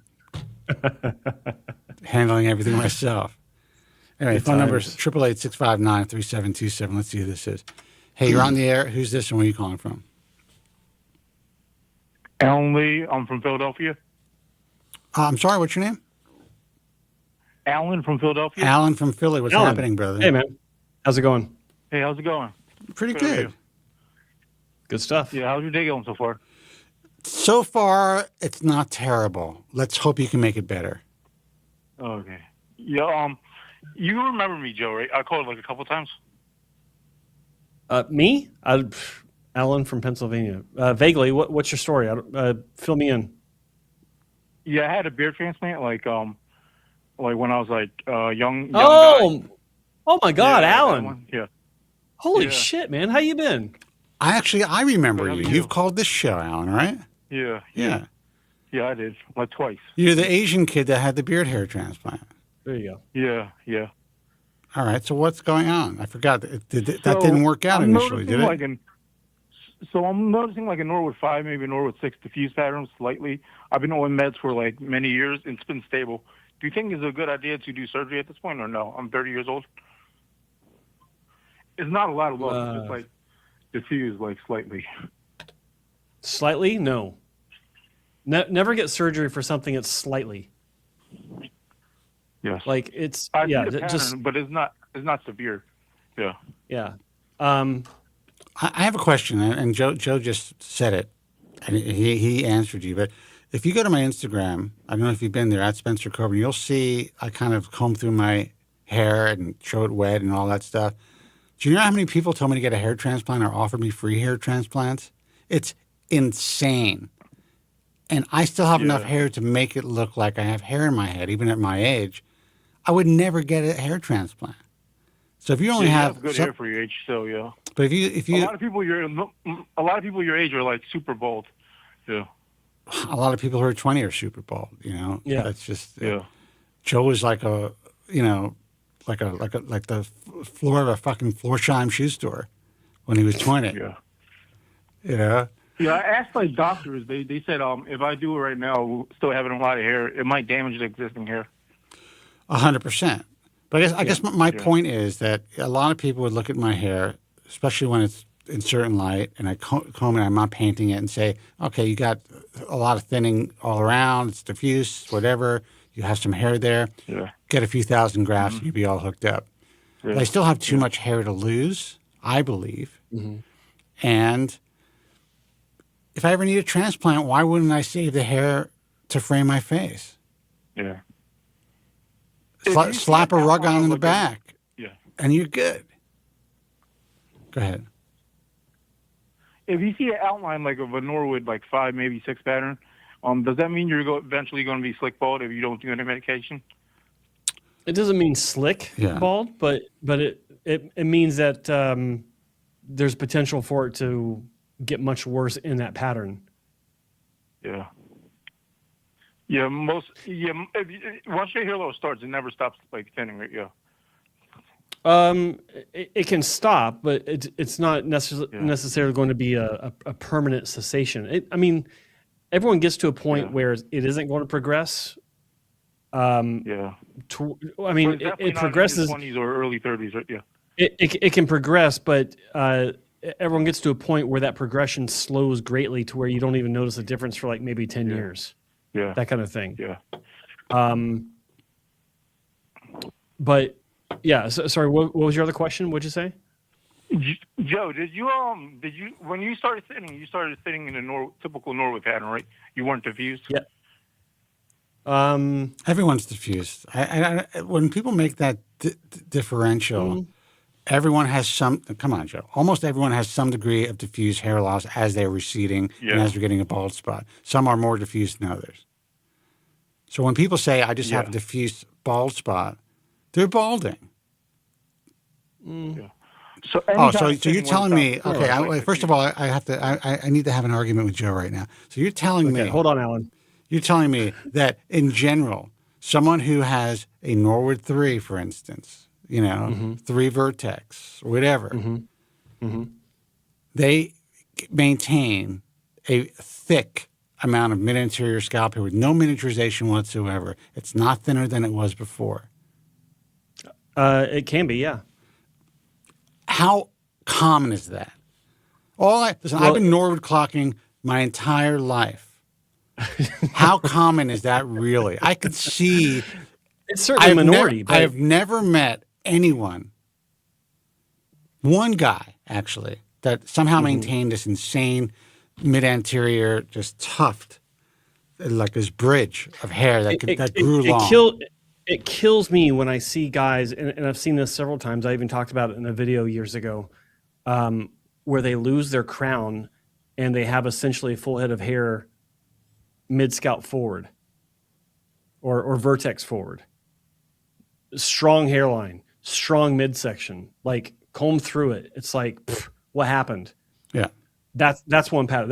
That was in the video where I talked about hair loss patterns that are not classified in the Norwood chart. I saw your video. Yeah, but that's the type of stuff that you put in a goddamn textbook. That's an anomaly. That's not common. It's more common than we think. It's not every day. It's not every day. And I'm not saying you're wrong. I'm going to give you some insight into Joe Tillman. It's very difficult for him to just say, I might be wrong. I might be incorrect a little bit.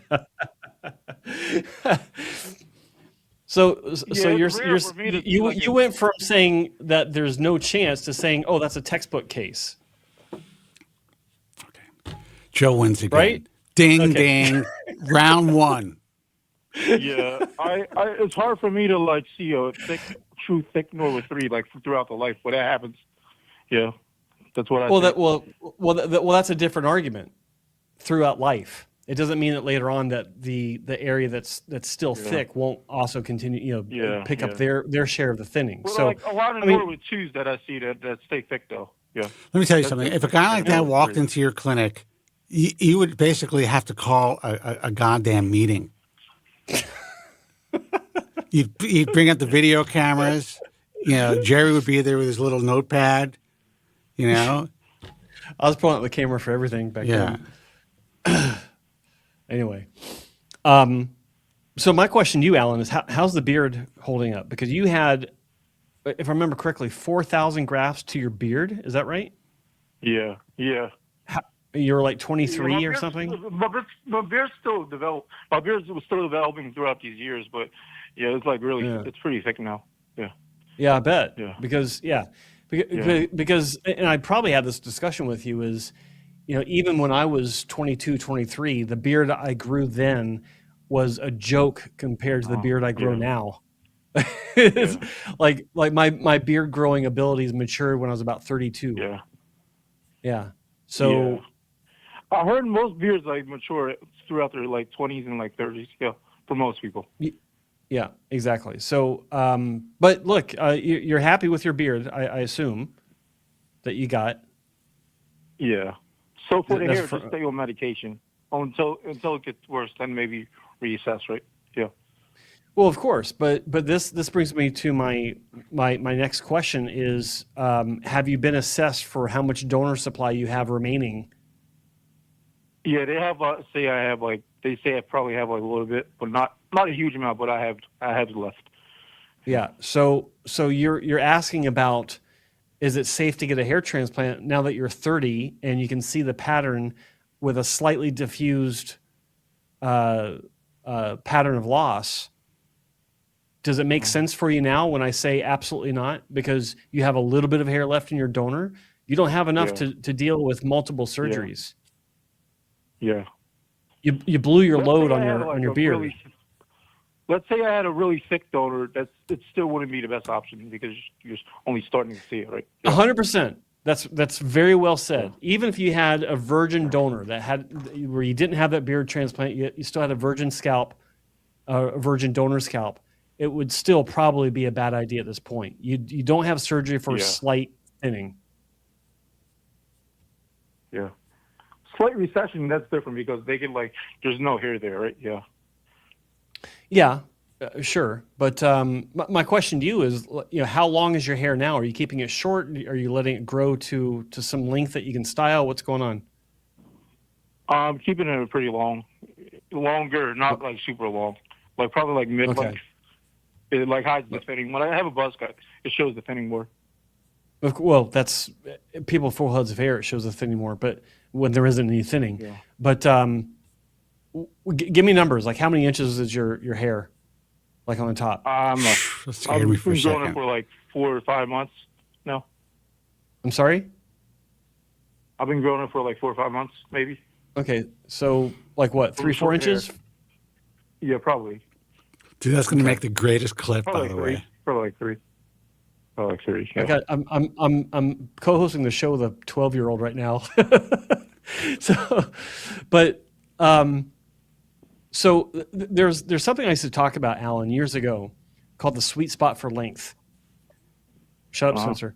And the and the concept is that the coverage and the appearance of fullness gets better at various lengths of hair. So you say it yourself, and your hair is buzzed. It looks really thin. Even people with full heads of hair, their hair looks thin when it's buzzed. But it starts to grow out longer, and you get that coverage situation happening where the hair is long enough to cover the spaces in front of it because it starts to grow out at its natural angle, which is usually about 35 degrees, 35 to 45 degrees. You got that, or about 30 degrees. You got that angle covering the thinning spots. Yeah. And then it gets longer and it starts to kind of fall over into places and just various steps in that growth cycle. And I can't tell you numbers because it's different for every person, but my own personal experience, I saw this with patients, is different times throughout the growth of their hair when they're not cutting it. They might trim it just to keep it neat, but as it gets longer, various times it would look thinner, it would get longer again, it would look fuller. The same with And my beard also. Same with yeah, my exactly. same with my head hair. So my recommendation to you is maybe continue to let your hair grow, and see what happens. Yeah. Yeah. Okay. Yeah. Would you say there was like since you do you think there's more thinning guys back then or now, like overall like on the streets when you see them, or is it about the same? Do I see more people thinning today versus in the past? Back then, or is it about the same, or back then more? What do you think? I don't pay attention. Like I notice people losing their hair, but I'm not keeping a macro measurement of what I'm seeing out there. Yeah. I think the thing that I think is happening is more people are talking about it because it's more of a barely more of a socially acceptable subject to talk about. It's still somewhat taboo with most guys, but you see it more in media. You obviously see it in social media a lot more. So there's that could be that could influence how people think about the numbers. Like, is it more now or less? So I wouldn't think it's any more. It's just we're more aware of it now as a society. Yeah, I don't think there's any more or less to make a huge dramatic difference. Yeah. Yeah. Sorry? Yeah. So I talked to many doctors. They just had to wait it out and half on medication. That's all what they said. Mm-hmm. Yeah. Good. Who'd you talk to? I talked to Dr. Bloxham, Dr. Dr. was not Feller. What's the other guy's name in New York? Bloxham. Bloxham and some other guy, the other guy in New York. Okay. Dr. Doran. All right. Yeah, Dr. Doran. Oh, Doran. Okay, good. Yeah, he's good. All right. Well, good. So you got some you got some experienced and valid opinions backing up what we're telling you. So good for you. Yeah. Just stay the course. Yeah. All right, brother. Oh, okay. Good luck. Nice talking to you. You too. Okay. Thank you. Bye-bye. Take care, Alan. I'm not going to give out the phone number. Case. I remember his case, and exactly what I thought would happen is happening. I remember us talking about it. Yeah. I remember him calling. I remember seeing the pictures. Yeah. I hope it's stable, because he's going to start pulling from his beard to put on his head now. He had a lot of grafts in his beard, if I remember correctly. 4,000. Yeah. Sweet Jesus. Sweet Jesus. Did he go to Turkey? I don't remember. That part I don't remember. Most likely, because I don't know of anyone that would do a 4,000 graft beard transplant. I do. In North America. I know somebody here in Los Angeles who actually performed... 7 years ago. Really? Who actually performed a beard hair transplant on I think the guy he might have been Persian, Iranian. Mm-hmm. He's becoming very well known online now, this particular doctor. And this procedure was a complete disaster in a way that I didn't even think was possible for a U.S. surgeon to do. Really? Yeah. Ugh. Fuck, I hate hearing that. I hate hearing about that. The whole idea of, like, I'm sorry. But I will say that, it seems like he's doing pretty decent work on influencers. So. Well, okay. Oh, you don't know. I wouldn't be that. No. Wouldn't that be that obvious? No, no, I don't know who it is. Yeah. The idea of beard transplants, I think is, I think just like with regular hair transplants, it's been so normalized. Oh, just get a beard transplant. Normalized. It's basically It's basically like it's nothing. It's like getting any type of cosmetic procedure. It's insane. Beard hair transplants are reserved for some of the most significantly difficult, facial cases. Guys who had burns, people with cleft palates. Mm-hmm. I would say if you have a recessed chin and you're trying to hide and create more of a chin line and get a chin implant or something, or get a sliding genioplasty. Get the work done. Exactly. Don't cover it, the deficiency. I mean, there's nothing wrong with wearing a beard, but if you can't grow in naturally and you're trying to fix some sort of a deficiency or maybe a deformity, there are other surgical approaches. Most of these guys will end up needing their hair for their head. Just like Alan. Right. That's it's You know what's crazy? Don't take this wrong. If Alan's listening, don't take this the wrong way. It's just don't take this the wrong way, but you really fucked up. I fear that this would saying. happen. And you calling in to talk about your thinning hair now, it's like, I wish you the best. I hope you can. I hope your thinning doesn't continue too much. Yeah, it's upsetting. Well, here's the thing. So if he does go bald, at least he has a beard. At least he has a beard. He can be. Yeah, he's got the beard out. going on. Yeah, of course. You know, it's the guys who can't grow a beard and go bald and are lighter in complexion that usually have an issue. Yeah. Let's see what's going on in the chat room. But it's pretty amazing when you see. I'm taking 30 days off of Instagram. I'm just going to post. I'm going to post and run. So basically, the way they want to work is, I'm going to make a post. I'll work the phones for 10 minutes. Like I'll answer people's questions, and that's it. I am not. So do not send me any reels, brother. Don't send me any reels. 30 days. I'm taking. What am I going to do? You're putting me in 30 days then. Yes, I'm that's who am I going to share these reels with? Dude, come on. The amount of time the amount of time it wastes. If I actually take a look at being a 60-year-old man, you selfish son of a bitch, looking at my phone for 2 hours a day, that's insane. I know that seems not like a lot for most people, but I'm like, I could be doing a lot with those 2 hours. And then you get shits in your head. So what I was going to say is, I constantly see these guys with these beard outlines and hairline outlines coming from these Turkish clinics. And I'm just like, I'm just going to say, I don't know if these people are evil or they truly don't know what they're doing to these other human beings. Yeah.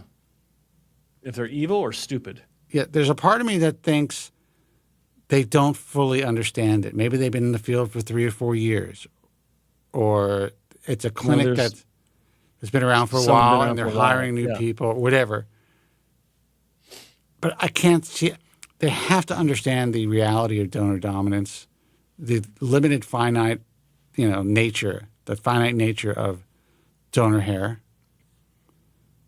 The fact that if you waste all this donor. If someone's balding already and they want a beard, it just can't be accomplished. The supply can never meet the demand. Yeah, it can barely meet the demand in most cases of scalp hair loss. It can't. You're right. In general, it will not unless you're really doing well on medication and you have really good genetics. And now you want to double the requirement, double the demand for the same supply. By building a new beard. Alan, 4,000 grafts on his face. You want to take one more call? Sure, let's do it. But yeah, so I don't want to look at that shit.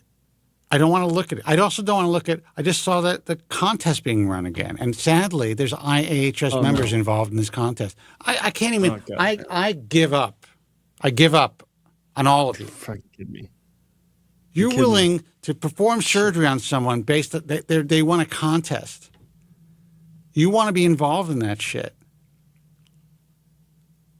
The fact that this person is incentivized by getting a free hair transplant, where he may not have had to have held off for another year or two until he decided, maybe I don't need surgery. Maybe it's not a good idea. But because you're offering it for free and he won a contest, he's going to jump on a plane. Now he's going to Turkey. To a really great doctor, but I can't even believe she's involved in it. The whole thing just, it really cheapens what these people do. I can't even believe it. And our UK friend is part of it now. 2 of them. I can't believe it. I mean, this is medicine. Why are they so willing to take the medicine out of this incredibly elegant, difficult, and nuanced surgery? Yet, when they talk to me behind the scenes, they complain about all the shit work that's happening out there. The reason why it's happening is because of this type of marketing. Yeah. Anyway, sorry. Sorry, people. I don't mean to go off on a rant. But it diminishes everything that, especially the people that are involved who claim to want to change this field. It really destroys that possibility. Helps to destroy it. Let's see who this is. Hey, you're on the air. Who's this and where are you calling from?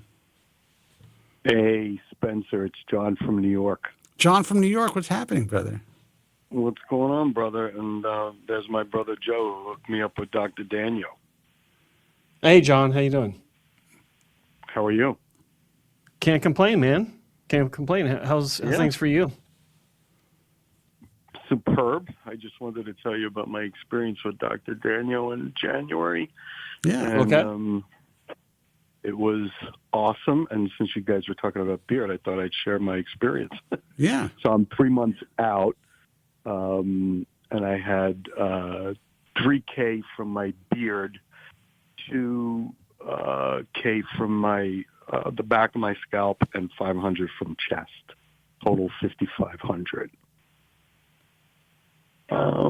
And it's coming in. How old are you now? After 3 months, I'm 62. Okay.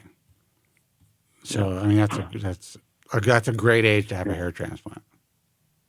I'm sorry? That's a great age to have a hair transplant. I mean, unless you have a heart condition or something. That's a great age.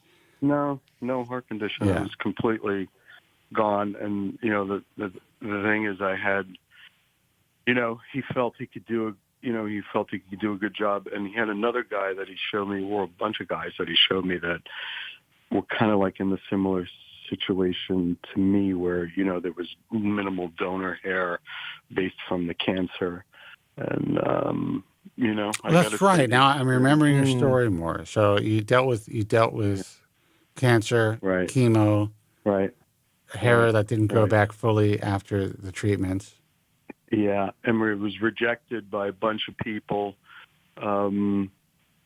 Not so much Dr. Benham. Benham wanted to do laser treatment for about a year before he did a transplant. Mm-hmm.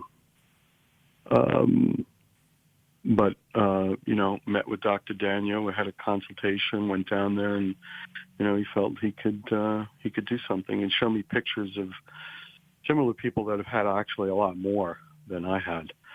And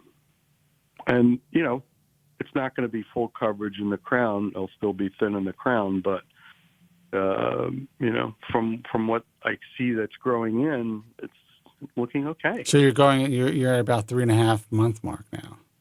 Yeah. He told me he says, you got to wait for another at least 4 or 5 months, before you'll start seeing anything really good. But I'm seeing stuff already. So if you're already seeing stuff pop through, then that's good. That's a good sign. Yeah, very good. Well, sign. I'm not bald anymore. Yeah, I'll tell you that. I'm not bald. I mean, I have a hairline. It's soft. Oh, nice. And I have to show you pictures, Joe. I'll send you Instagram via Instagram.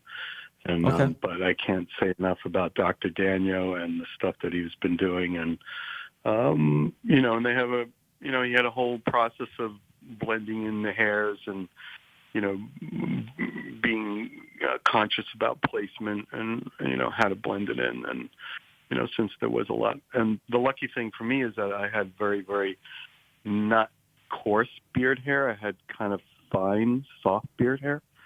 So it seems to be working out because what's coming in on the top and the scalp seems to be okay so far. So, okay. Well, I'm glad to hear that. Good for you. Congratulations. It's off to a good start. Yeah. Nice. We're off to a good start. So I'm very curious to see, if there's hair there. I have I feel good. I mean, who knows what can happen? I mean, maybe it'll be botched or something doesn't happen, but it seems, there's way more hair than ever. Well, here's the thing. So I'm just curious. So when you sat down, you explained your situation, you probably had some consultation, at least over the phone initially. Did you have some conversation with him before you flew down there? Oh, yeah. Bunch of conversations. He saw everything, and then I went down there. I said, if I come down and you tell me it's no good, it's a no-go, I'm not going to be upset. There's no problem. And, he was just very, very confident. But I think what was more confident and helpful for me is that I wasn't the only patient that he kind of helped like that. He had another guy that was just really very, I think, far gone than me, more close to a 7 because he viewed me more of a Norwood 6, because I still had strong temple points, but he's been doing it a lot. And well, that's a major. First of all, it's a major cosmetic plus that you maintain your temple points. That's huge as far as your final outcome. That's rare. Yeah. That was a positive. He said that was a positive thing, and that's also the fact that and I grew my beard out before I went down there, and he looked at it, and it was much more. He's like, your beard hair is kind of on the finer side and more coarse. So, but who knows how it could grow in later? I mean, I don't really know, but so far it looks. I'm only 3 months out, and so far it's. Well, I will say, as he has coming. Go ahead. I'm sorry. Go ahead. I mean, he has a pretty stellar track record at this point. We've been working together for a while, and there are no. I think there was one slight concern about density, if I remember. Mm-hmm. Mm-hmm. But to my recollection, there hasn't been a single, real major complaint or concern, which is kind of rare. I think part of it is he really handles patients well, meaning they treats them well from beginning to end. From what I understand, he has a good upfront staff. Everyone's super nice and explaining everything. There's no one's dismissive. That all counts to a better end result in the end. Also, and if things don't go 100%, patients usually won't complain or be pissed off because they were told of all the possible, the entire scope and possible pitfalls along the way. So I think the interesting thing is that what made me feel good is because I was very, since I was rejected by kind of Dr. Marcineau. I mean, he didn't totally reject me. He said we could do something, and we could do beer, but he goes, I don't really like doing it. And Dr. Bernstein, who was great, they also rejected me. But Dr. Benham was not. He didn't reject me. He just wanted to do a little bit more before I, before he did a procedure. But the thing with Dr. Daniel was great because he's just very confident. Because I kept saying, I was like, can you really do this? Is this really? I mean, I don't want to. I'd rather be bald than look like a freak. Yeah. And he's like, no. And then he showed me a ton of pictures, and I'm like, wow, half of these pictures are not even on his website. And I'm just like, wow. Well, that's part of what's interesting thing about the interesting thing about practicing medicine or the practice of medicine is everyone practices it slightly differently, and everyone's experience is slightly different. The doctors that you had consults with before may not have had as much experience with cases similar to yours as Dr. Daniel, so they weren't as confident. That's just the way that it works. Yeah. So his confidence really kind of put me at ease, and we had a good plan. We were just. He's like, you're not going to have this amazing hairline, or we're not going to go too low. It's going to be very, it's going to be very high, but it'll look good. And he drew it out for me. He showed me what it'll look like, and gave me the realistic results. He's like, it's not going to be like this incredible head of hair. He says, but you'll have hair. Then he was great was he showed me his own hair loss and what he what he's doing too. So. And the staff was super incredible. They were all very confident, so I don't think anybody was BSing me. And the fact that I'm sitting here 3 months out and I already have, a decent amount of hair. Well, what does your donor look like now? Well, the donor is, my wife, she says, I can't see a difference. I can't see where they took it out. Okay, I can't see because it's good. He goes, I can't see any marks or any scarring. The only thing is that it's not so much the donor; it's still the beard area and the jawline area still breaking out and a little acne here and there. Yeah, it's pretty common. But it's less. It's super healed. Yeah. And I'm still having just minor pieces of acne form up. Well, here's an example of this guy that I saw online that should give you some confidence in the fact that your wife is saying she can't even see where the grafts were extracted or there's not much of a difference in density. And he did remove a decent amount of grafts. There's this kid whose wife is a pretty big influencer, and she decided to fly him to Turkey for an anniversary gift to get a hair transplant. He's about 5 months out. It looks like a shark took a bite out of the back insides of his donor, and he still thinks it's going to grow back. And that is so common now. And the fact that you already had limited donor, you already had some thinning from your treatments, and he was able to remove grafts, and your wife can't even see where they were taken. She doesn't see any kind of diminishing effect in the donor. That speaks to his skill set and his ethics. Well, also, on another level, I mean, he did take 500 from my chest, and we can't see that either. Yeah, that's pretty impressive. That's good. Yeah. Good job. The chest tends to scar significantly in some people. Yeah. I mean, I have zero scarring at all. And, when I rub your, because it doesn't look like, because your hair and the zone area looks the same as it was. Yeah, that's amazing. But again, this is all, who knows what it's going to be and what it's going to be. I'm not. No, but you do know at least at a 3.5 month mark, your donor looks back to normal. It's an amazing start. That's an amazing start. Yeah. It's a great. It's not a forecast for the future, but it's a solid indicator. If you go on my Instagram, which is at Spencer Kobren, by the way, for the 12 listeners we have right now, you'll see a video, a remix that I put up of this guy, and he's young. He's like in his 20s. He had this. I mean, it's actually I'm not going to say one of the worst because it's becoming very typical, but you'll see what a depleted donor looks like, and the fact that after 3.5 months. You're back in the saddle as far as your wife saying she can't even tell, and she can't even tell that grafts were removed from your chest. There's a strong chance that your growth is going to kind of match what you're seeing as far as the nuance and the elegance of his work. Yeah. Well, another thing, too, he said, which I thought was really interesting, I said, I'm probably going to want more after it grows in. He goes, we can get more. He goes, I can get more. He goes, but, he goes, I really don't think you're going to want it. I don't think you're going to want to go through, another procedure, and you're probably not going to need it. And like we said, the crown, I think he basically focused on, because I had a small crown area, and my crown was more on the top of my head as opposed to the back of my head.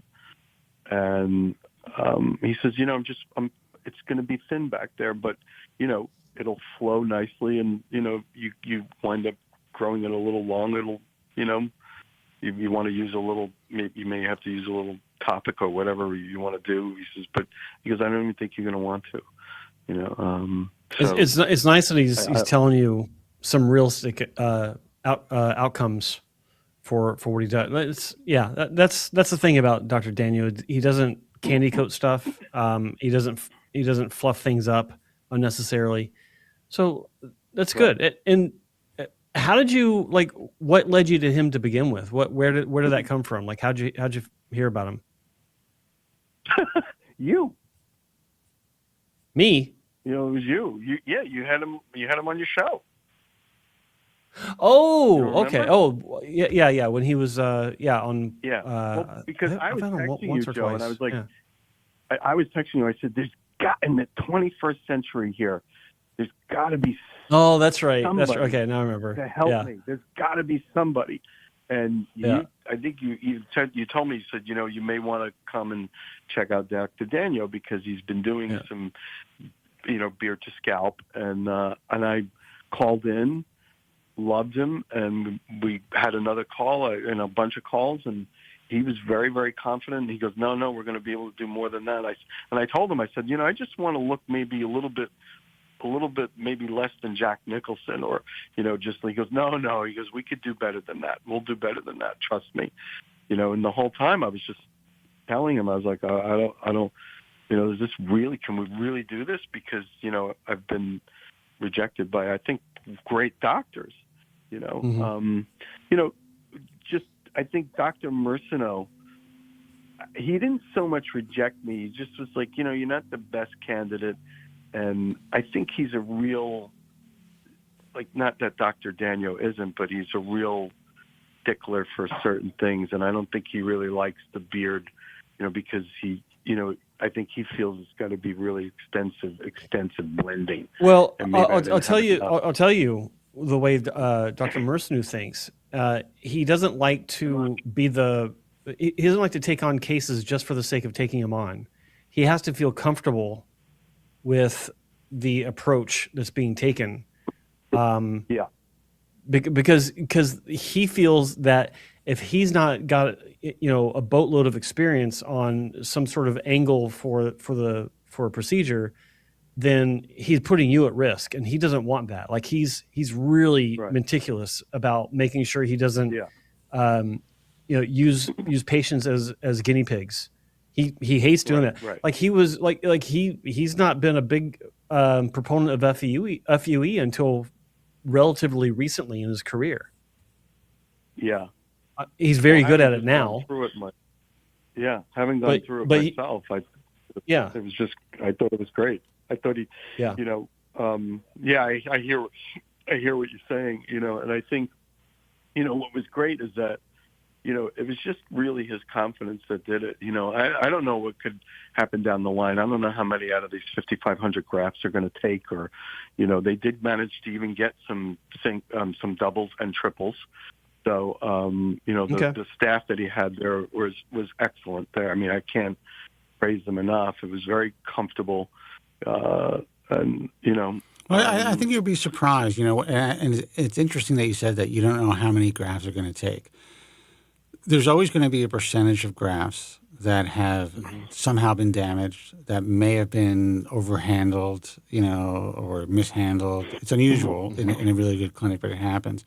But even if you lose 10%, which is unlikely it's possible in a really good clinic who has a really good staff, it's still going to make a tremendous difference. And the fact that everything was extracted so meticulously, you're not scarred up, your donor's already grown back and looks relatively the same as before you started, I think there's a pretty strong chance that most of those grafts are going to take, as you say, and grow.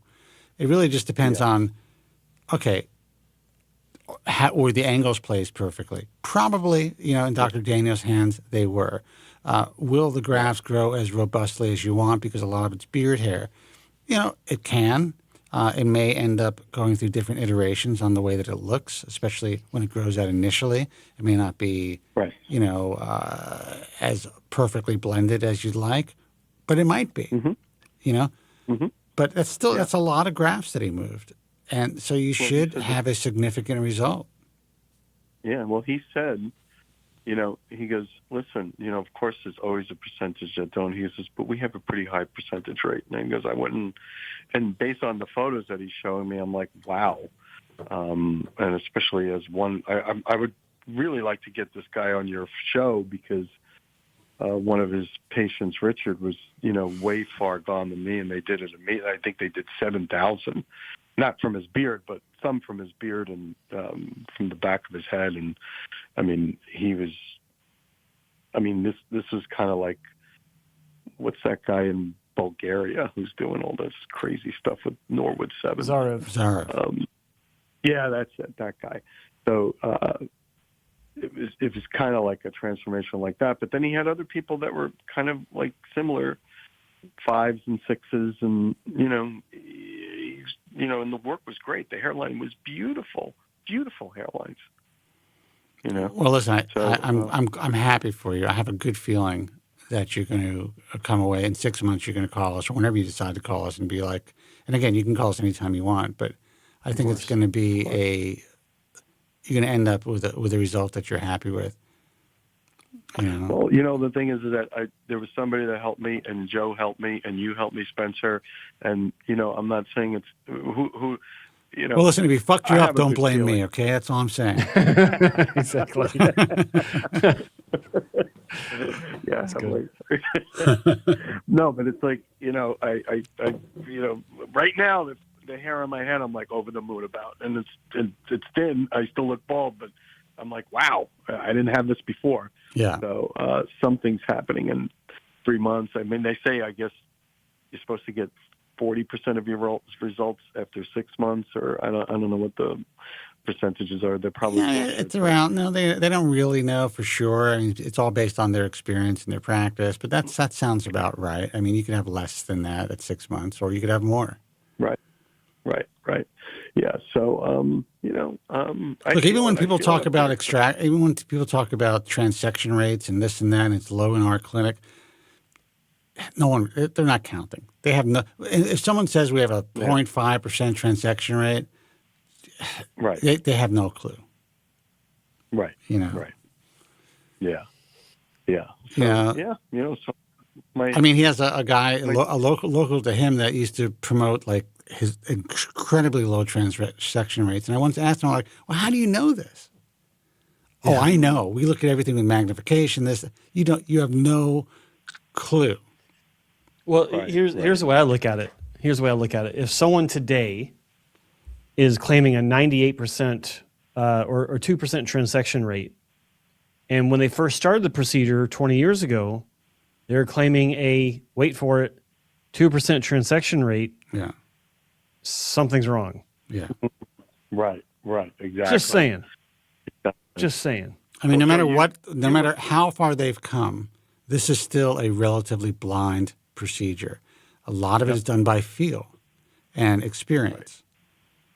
Right. So there's always a chance, even if it's not a full transection, even if they take a look at every graft under a microscope to ensure that the entire structure is intact, it's possible there's a little nick when the tissue is trimmed or whatever, and they might not see that because they're viewing everything so quickly.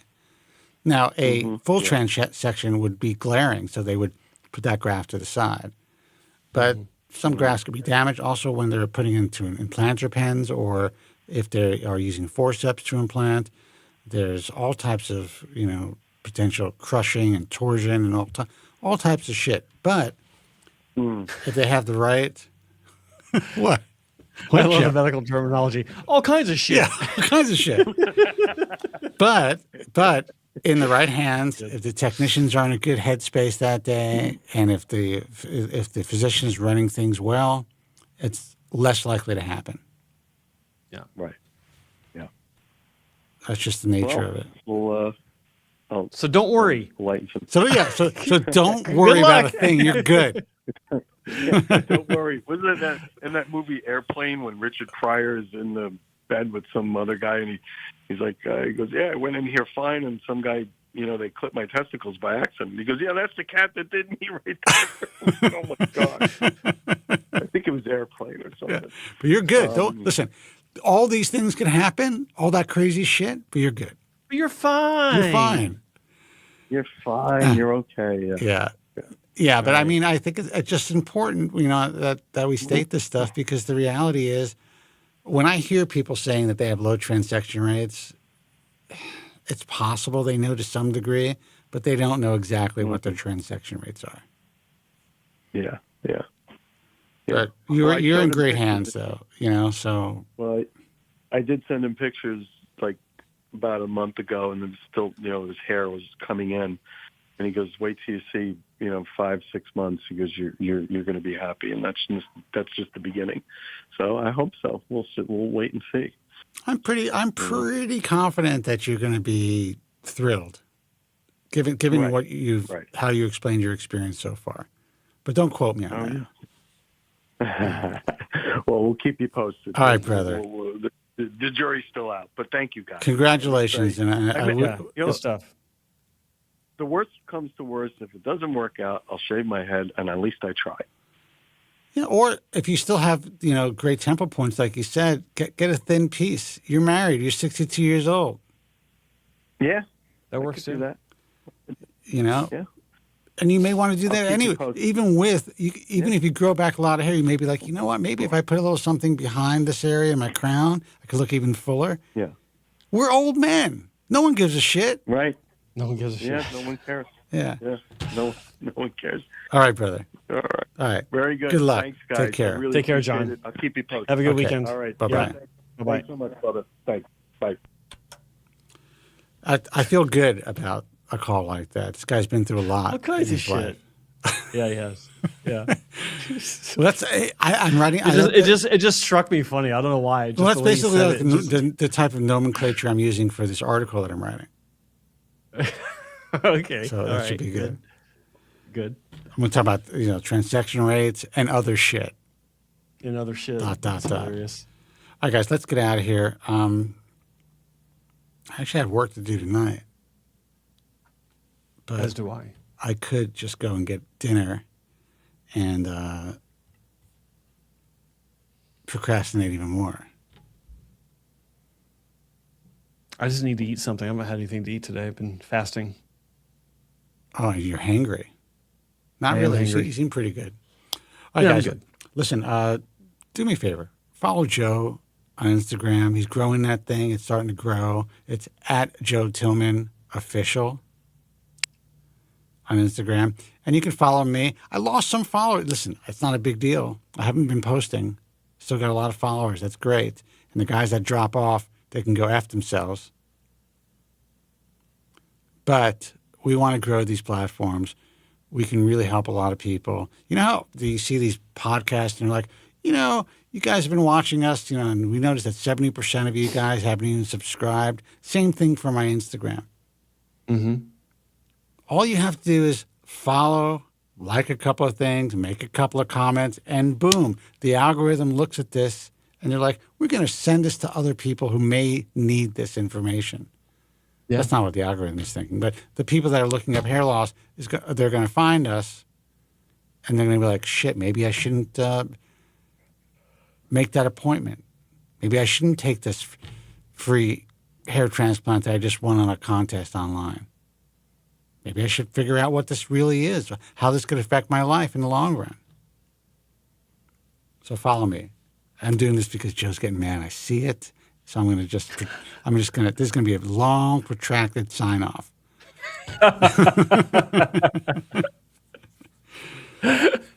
So listen, guys, follow me on Instagram at Spencer Kobren. Until next time, be strong. God bless. Thank you so much for listening and have a great night. Thank you very much. I'm sorry for any inconvenience you may have been put to prior to the programme, and I'm glad you enjoyed it. And if you could now leave by the exits at the rear, that'd be splendid.